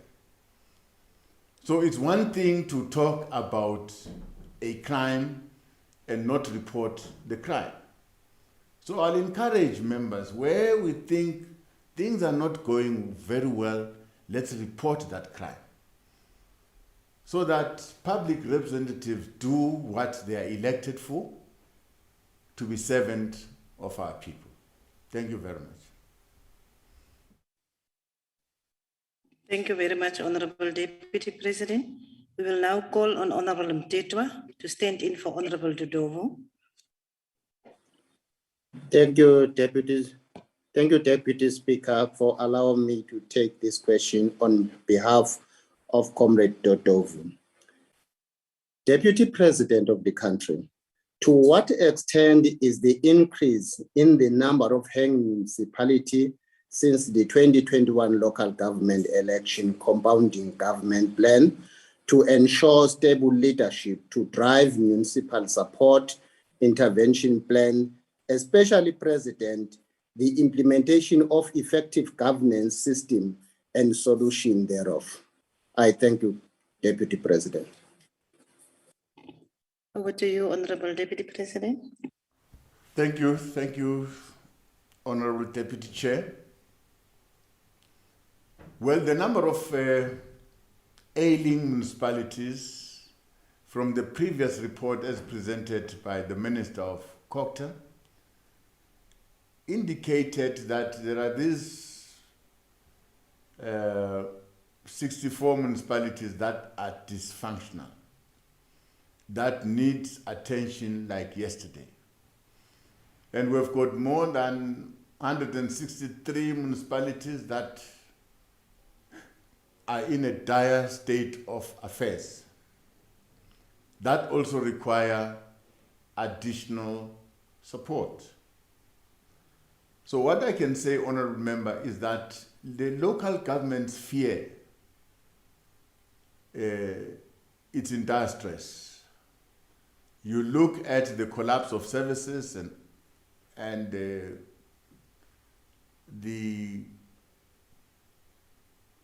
leadership that is there. So it means that all of us, national government, provincial governments, must really take their support so that as we improve these local municipalities and support them, we are indirectly improving service delivery that will multiply to our people. Now, a number of municipalities are under interventions. We are prepared to step up our support to ensure that these municipalities serve the people. Our worrying point, though, is the outcome of our elections that is presenting 60 or more hung municipalities, which will depend entirely on the maturity of leaders to form these coalition governments in the interest of the people so that they can continue to deliver services.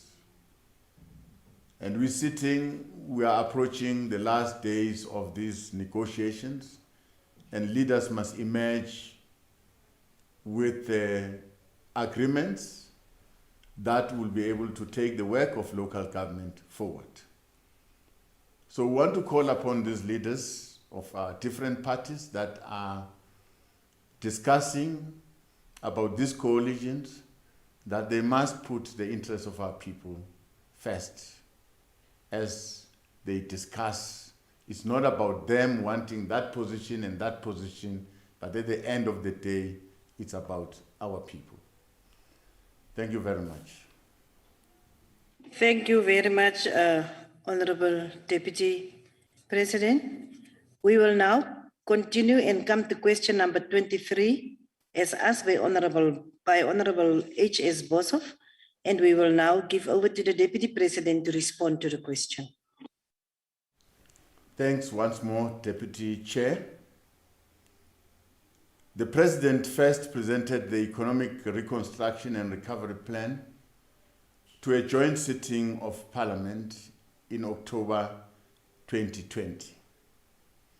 Since then, government has achieved substantially in supporting township and rural economies. We wish to appraise the Honourable Member that in February 2020, Cabinet approved Township and Rural Entrepreneurship Program as championed by the Department of Small Business Development. This fund was developed as a response to the urgency of the need to roll out appropriate support to small businesses in township and in our rural areas.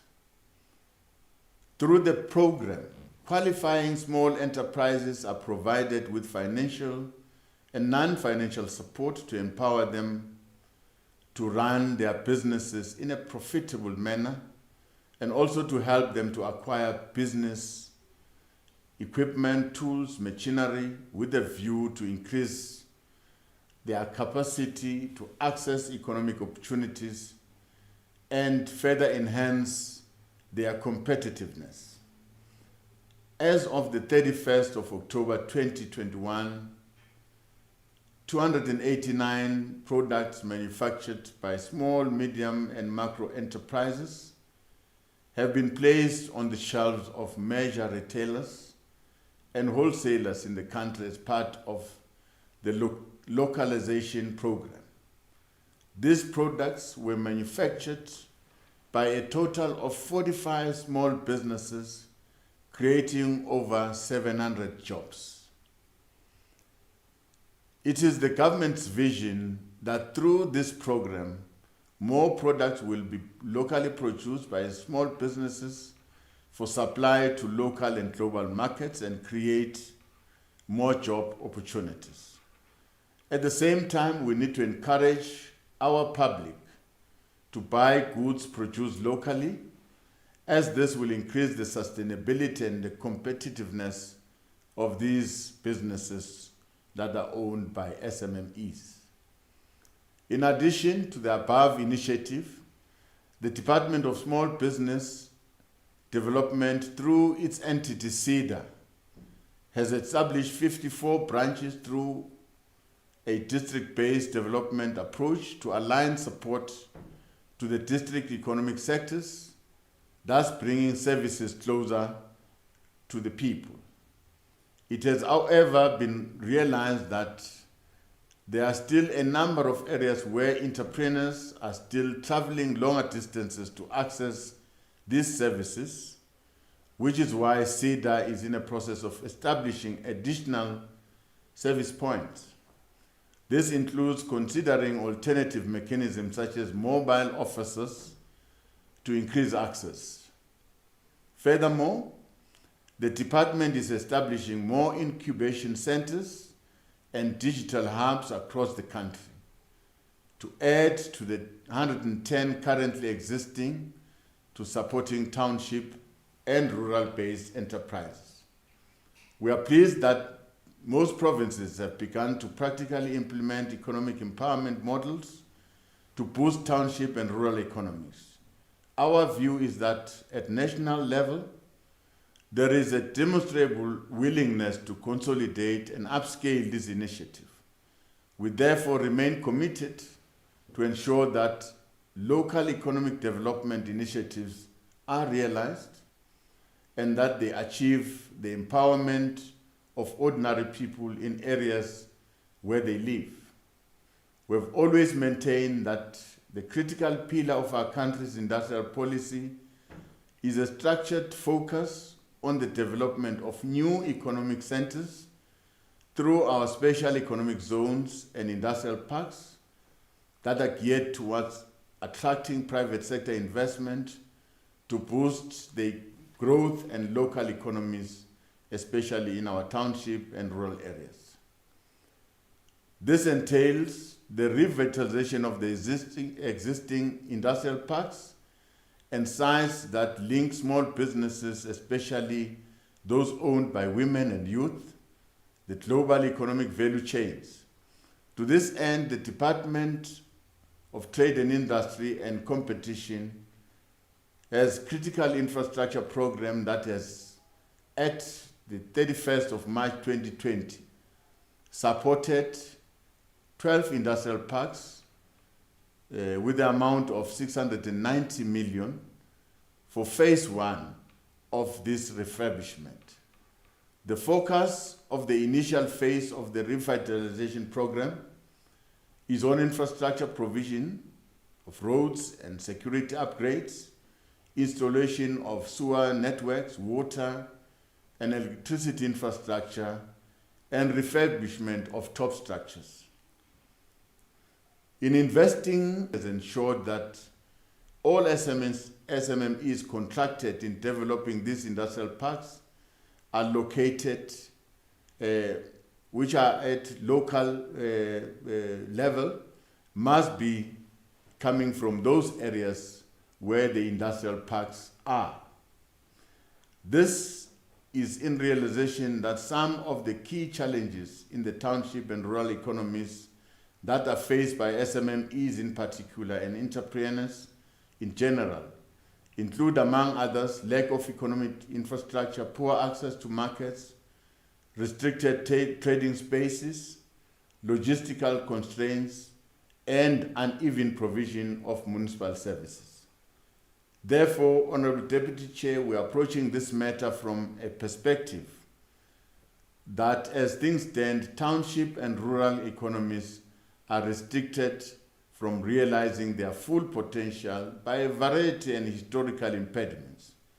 Revitalizing the rural and township economies therefore will require focus on the twin objectives of investing in economic infrastructure and investing in enterprise development. Thank you very much. Thank you, Honorable Deputy President. Honorable Boshoff, do you have a follow-up? Thank you very much, Deputy Chair, and good afternoon, Deputy President. Deputy President, the fundamentals are absolutely clear. Under your watch, unfortunately, there has not been any significant improvement in township and rural economies. Every year we hear about the revitalization, but up until now, we have seen absolutely nothing happening in Mpumalanga, and you know that coming from that province.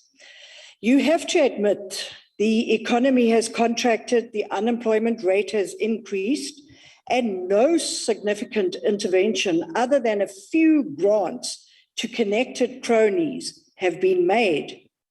Your reconstruction and recovery plan is exactly that, a plan, and will remain as such until you provide this country with energy security, which you haven't been able to do in the past 27 years. Deputy President, you have said in replies to the various questions that Eskom is in dire financial difficulties, and you have also said that you will cross the bridge. But please explain to us today how you're going to cross this bridge, because currently, small businesses cannot afford generators. It's just too expensive to keep the doors open. And without energy, they cannot trade.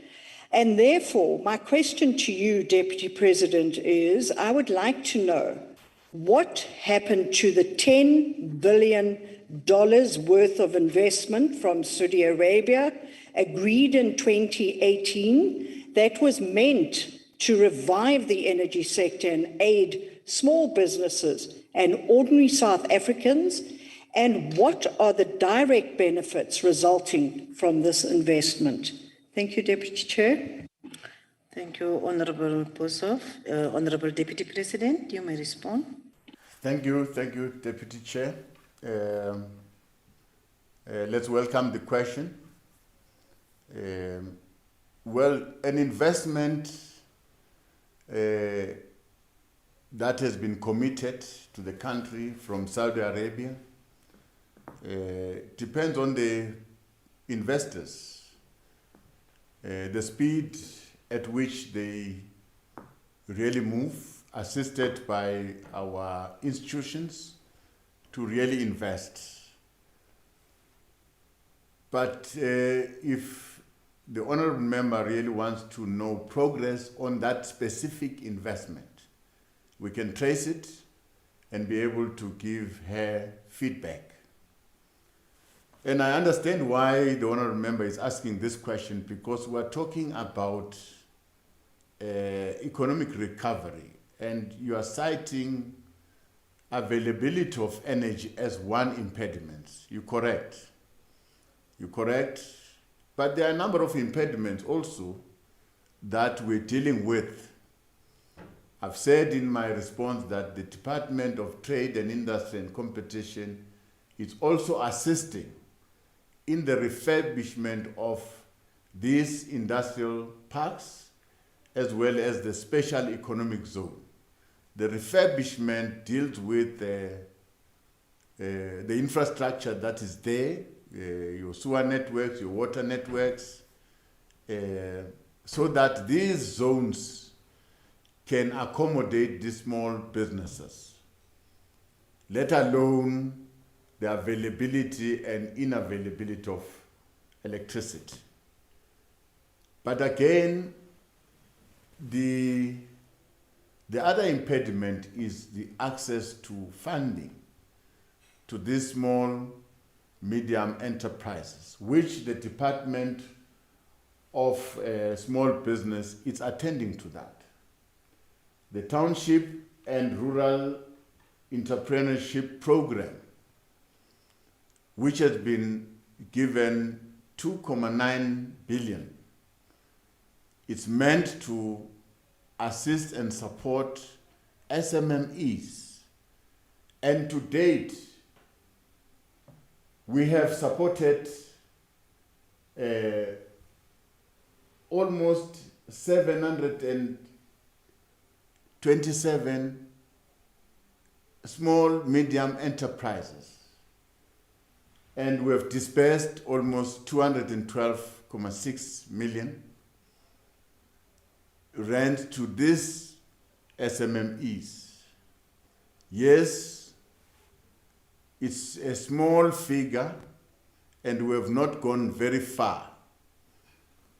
I've said in my response is that we're also thinking of a number of mechanisms to reach out to young people, women, where they live in the townships and in the rural areas. We're even thinking of mobile networks so that we can reach them.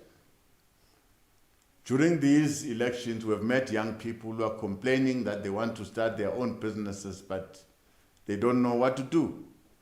And I'm sure starting these mobile networks will be an appropriate one. We'll encourage CEDA to do that so that we go closer to where people live if we want to bring this assistance. Yes, I agree, Honorable Member, that for now, business is not happy with the way energy is affecting their businesses in the country currently. And we really take the complaint very serious because we know it's a serious inconvenience because we want this economy to grow, and therefore all efforts are being made really to help ESCOM. And I'm sure as a country, finally, we will help ESCOM and we'll go through this challenge once and for all. Thank you very much. Thank you, Honorable Deputy President. Honorable SF Tutoy, your follow-up, please. Thank you, Deputy Chair. Deputy President, with reference to all the temporary jobs that were created through the Reconstruction and Recovery Plan, the EPWP and other similar employment initiatives, are there any measures in place to ensure that government gets value for money for employees being paid? Since many of these initiatives are handled as grants, money being paid to individuals that does not work. The image of yellow overalls under a tree during working hours is so ever familiar in South Africa. I think we owe it to taxpayers that they get their money's worth. Thank you, Honorable Tutoy. Honorable Deputy President. Thank you very much, Chair. And thanks for the question by Honorable Member. Yes, not all this intervention, probably you can say we are not getting value for the money that we're spending. Yes, some of these interventions like your EPWP, where you'll find people standing under a tree, not supervised. This is one thing that we're attending to, so that people that, that have been employed, they must work.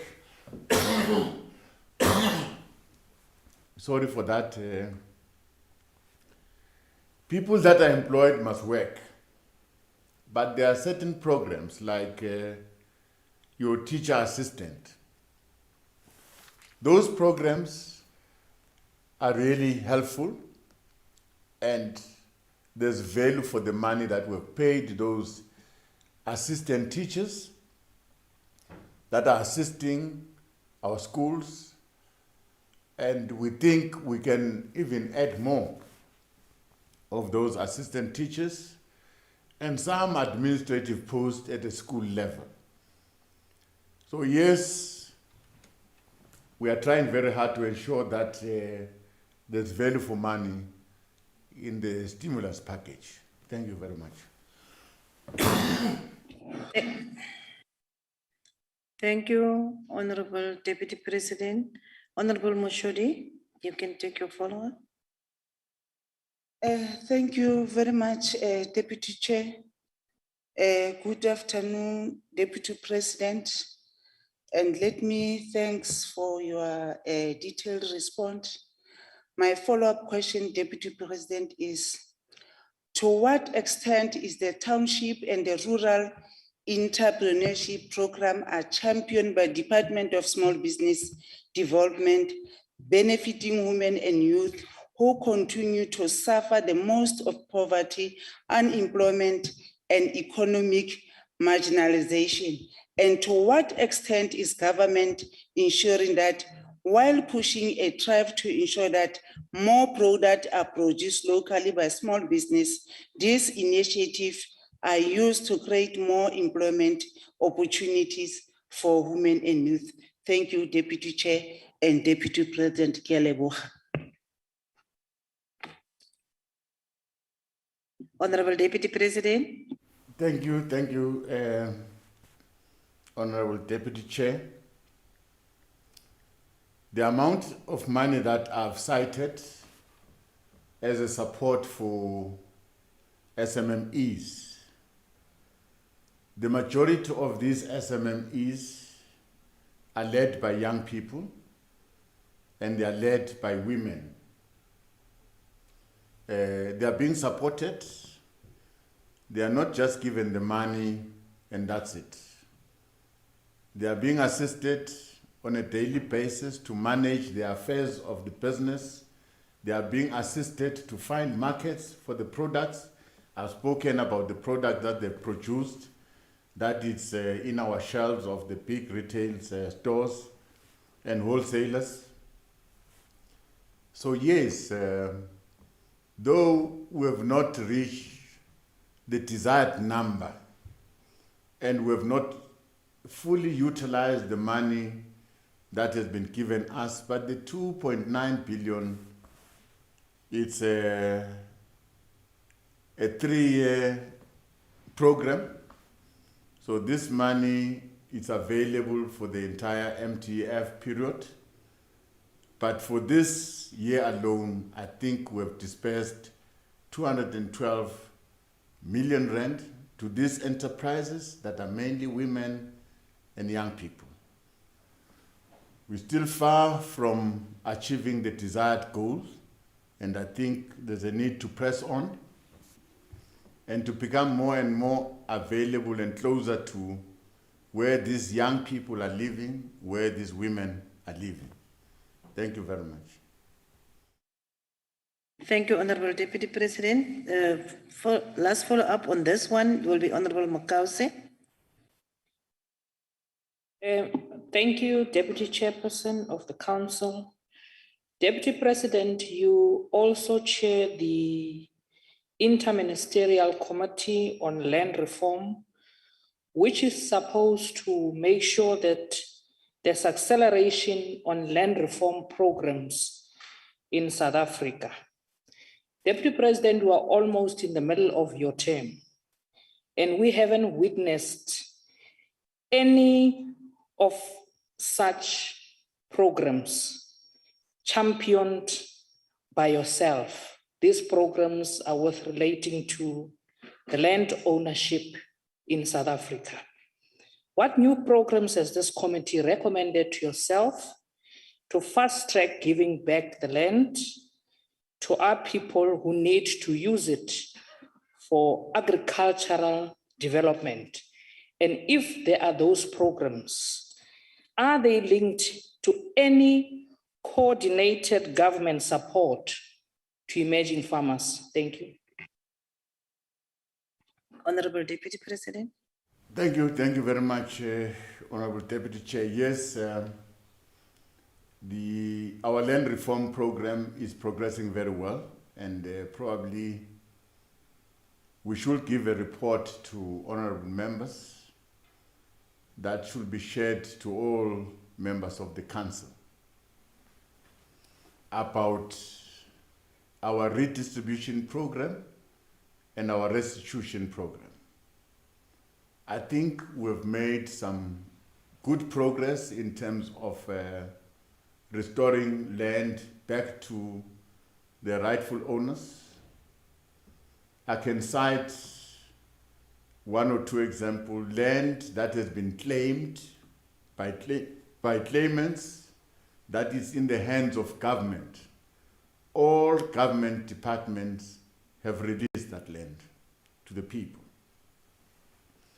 A report will be given that will give you that progress. Now,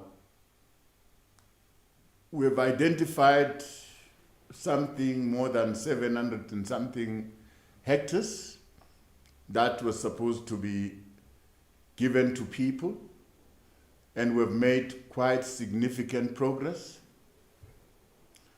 Some glitches were met when we found people staying on that land, and we didn't just simply remove those people. We checked their status. If they qualify, the land is given to them. If they don't qualify, they are removed from the land, so that the land can be available for young people and women. So, honorable members, yes, we can give you progress on that score in terms of that IMC, the work that we've done. Now, in terms of integrating this program, in terms of funding, the land reform program has got its own support, which has just been approved, the kind of support that we're going to give our farmers at a district level through this district development model, which consists of a suite of interventions that will be given to a specific farmer at a district level. Now, grant funding is also given to individual farmers. Now, some of the grant funding is blended with loan finance from the land bank. That information is available. If members can request progress report in that regard, that can be made available. Now, this side, we are talking about SMMEs. SMMEs that are doing business, whether they want to start a business for farming. If they are farming, they will be supported by the Department of Agriculture and be assisted to find markets.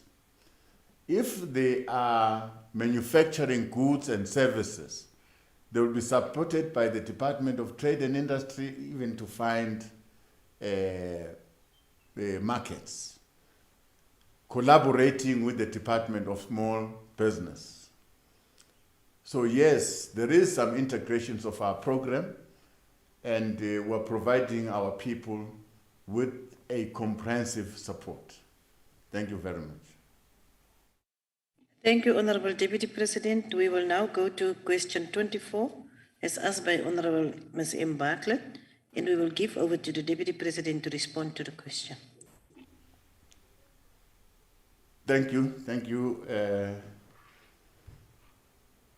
Honorable Deputy Chair. Our government remains committed to fighting any form of corruption, fronting or collusion to ensure fairness in the process of state procurement. To this end, provisions regarding the procedure for restriction has been provided in various practice notes and/or instruction notes and other legislative provisions. These prescripts provide specific instruction to accounting officers and accounting authorities on the restriction process. In this regard, if a court of law convicts a person of any offense as contemplated in Section 12 or 13 of the Prevention and Combating of Corruption Activities Act of 2004, the court may rule that such a person be prohibited from doing business with the state and be added to the tender defaulter database. The accounting officer and the accounting authorities must act upon the instruction of the court by submitting the documentation to National Treasury. The intention and purpose of the restricted supplier or tender defaulter database is to ensure transparency by combating and curbing abuse of the state supply chain management system. We are of the view that the restricted supplier or tender defaulter database is comprehensive but not adequate. It appears that while the system is meant to blacklist those that are defaulting, there is still a need to strengthen the system and improve coordination across all spheres of government and how we manage the database. This coordination includes reporting in order to populate the database with applicable information. We must emphasize that the responsibility to identify the suppliers or contractors for restriction rests closely with the accounting officers and accounting authorities.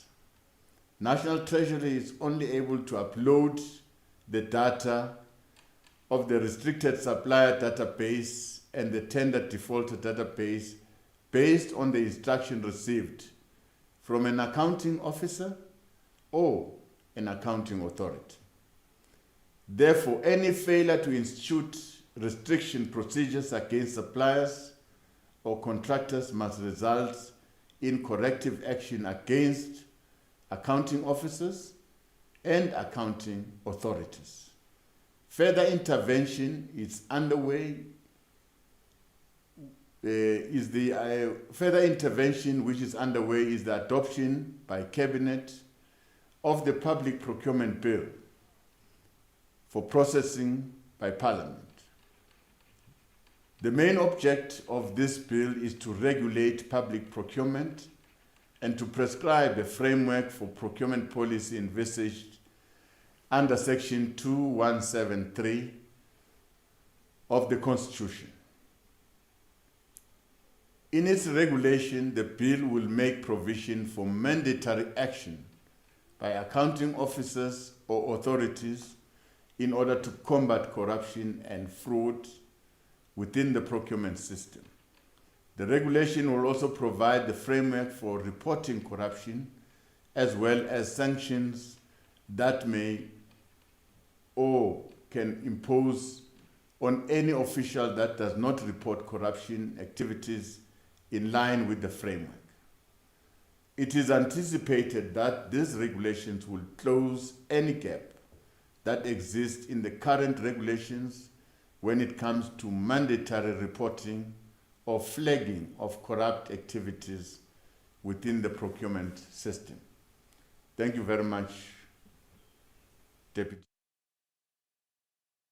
Thank you, Honorable Deputy President. Honorable Bartlett, is there any follow-up from you? May I continue? Yes, Chair. Good afternoon, Honorable Chairperson, Deputy Chairperson. Good afternoon, Honorable Deputy President. Honorable Deputy President, with both registers standing empty even today, is a clear sign that measures to report and fight corruption are being undermined. Are there any plans to ensure that the Department of Public Service and Administration and the Public Service Commission undertake rigorous initiatives to take decisive action against accounting officers and other authorities who are showing utter disregard for this important intervention that is intended to assist us to wage a concerted battle against tender fraud and corruption? I thank you, Honorable Deputy Chairperson. Thank you, Honorable Bartlett. Honorable Deputy President. Thank you, Honorable Deputy Chair, and thanks to the Honorable Member. I think the concern is well placed. There are gaps in the current provision. That is why the database is empty. Now, in our view, where we're standing, we think we must amend the Public Procurement Bill so that we enforce the reporting. And if reporting does not happen, the regulations must provide that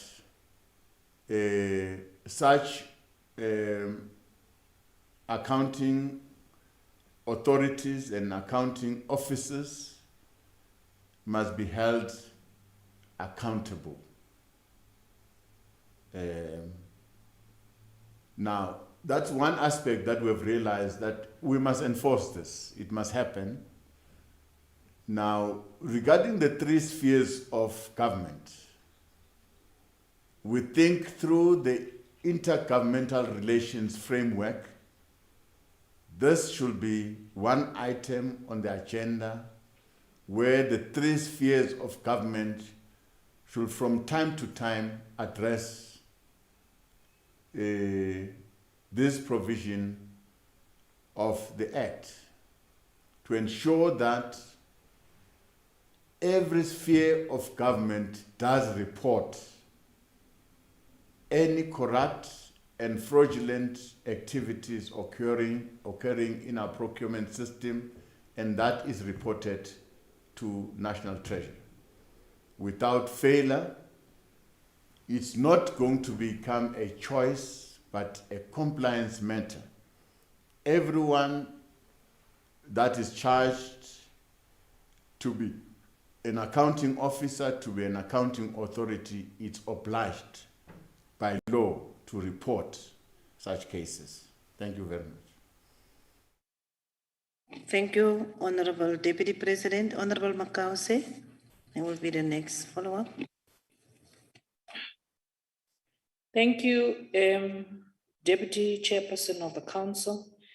Deputy President, as things stand, municipalities solemnly relies on external capacity with regards to provision of services, and this is through the tender process.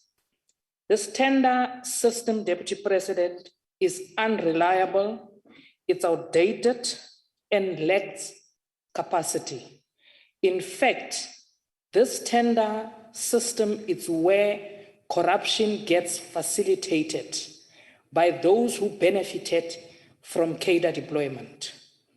When are you planning to build solid, dependable, internal capacity at a local level so that the work currently outsourced through tenders be performed by government and work gets created for those who are currently occupying contract opportunities at the local level?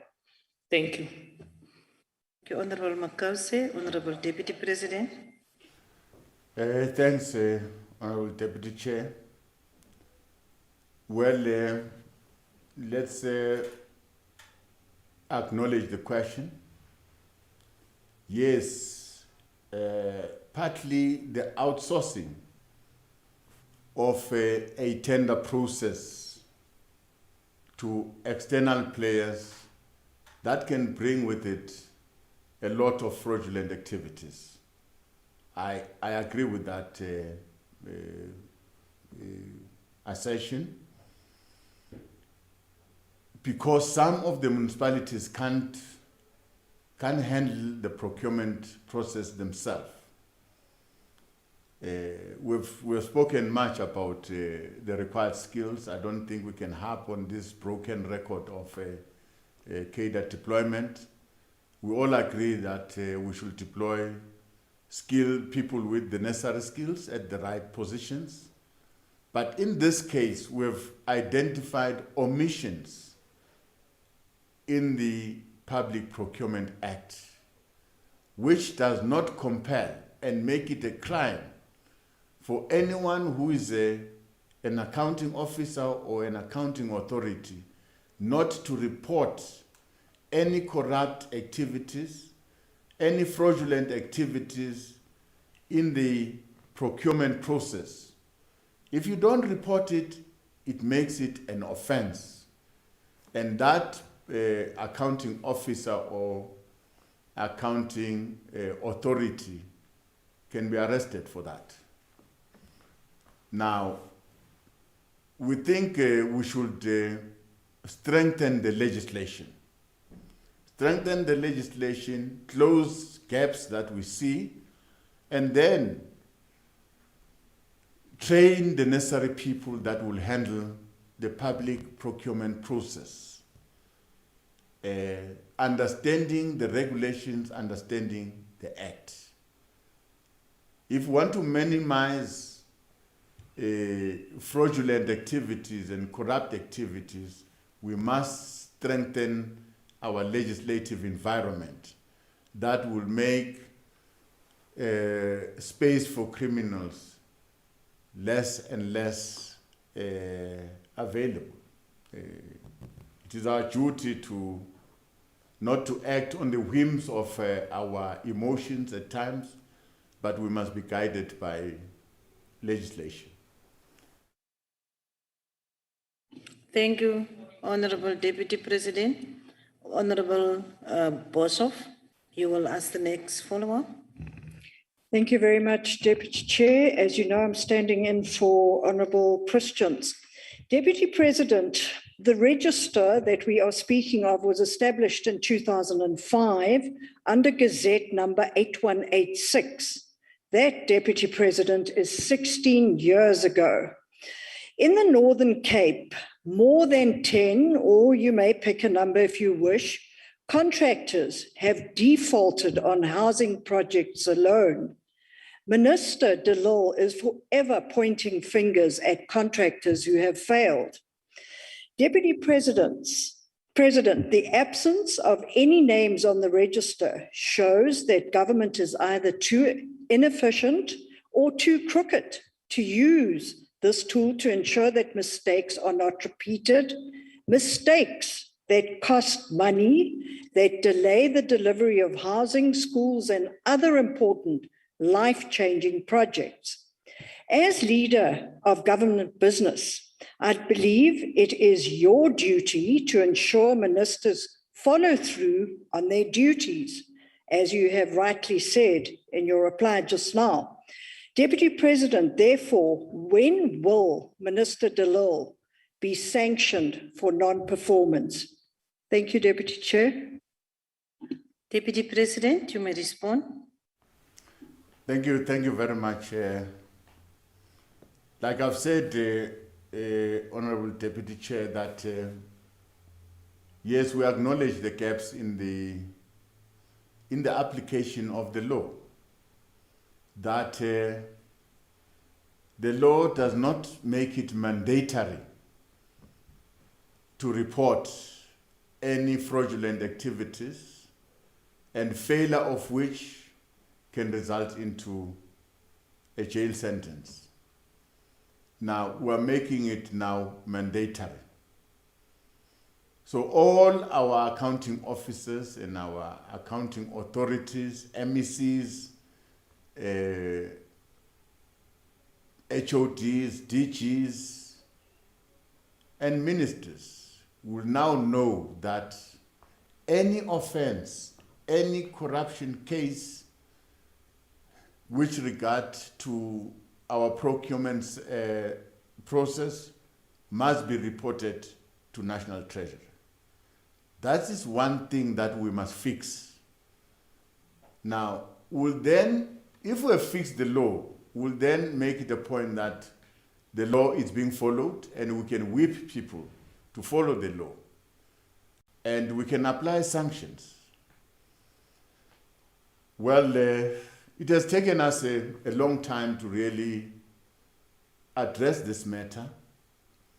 It's not a good thing, given all the number of corrupt people that have defrauded the state. That was an omission in our work, which we must try and improve on. But with regards to Minister Tilil, I think that matter rests with the employer, which is the president. The president will look at these allegations, and at the right time, the president would pronounce himself. Thank you very much. Thank you, Honorable Deputy President. Honorable Ntube for Honorable Mgwezi. And that will be the last follow-up for this round of questions.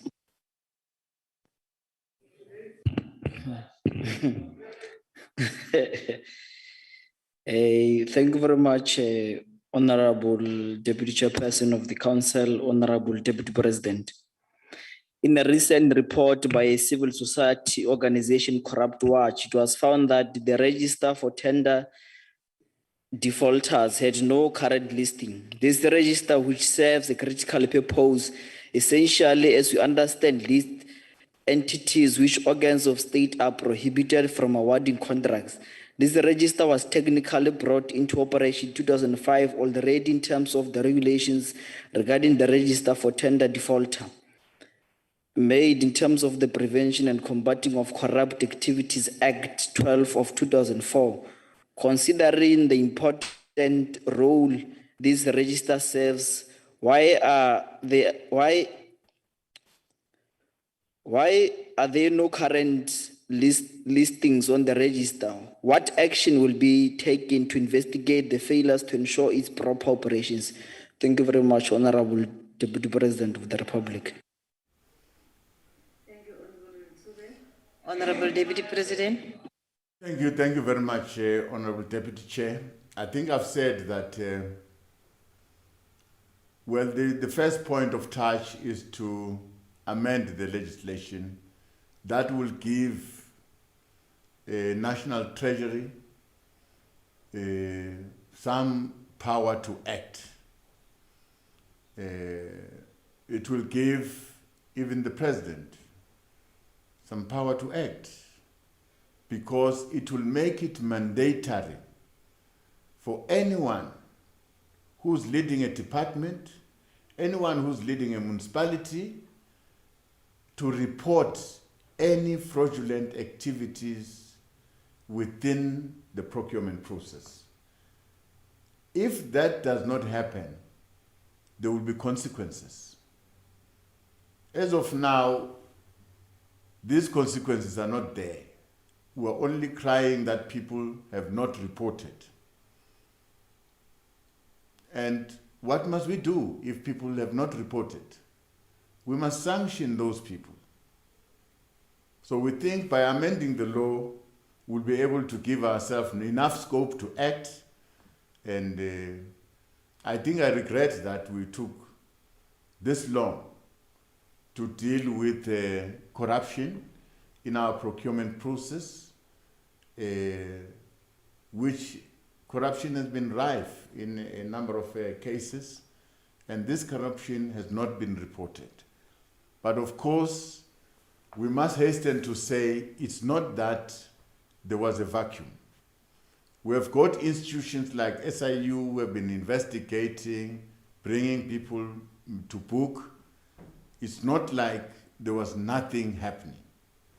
The only thing is that these people that are defaulters, that have corrupted, have stolen money from government, should be prohibited from doing business with government. And that has not happened. Thank you very much. Thank you very much.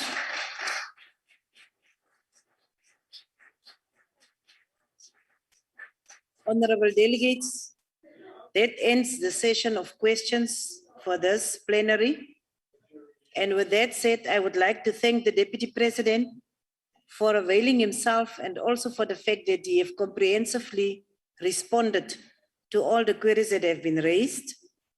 And I also want to thank the special and permanent delegates for the plenary attendance of the plenary today, as well as the Honorable Chief Whip.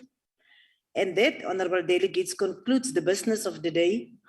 The House is thus adjourned. Nakensa.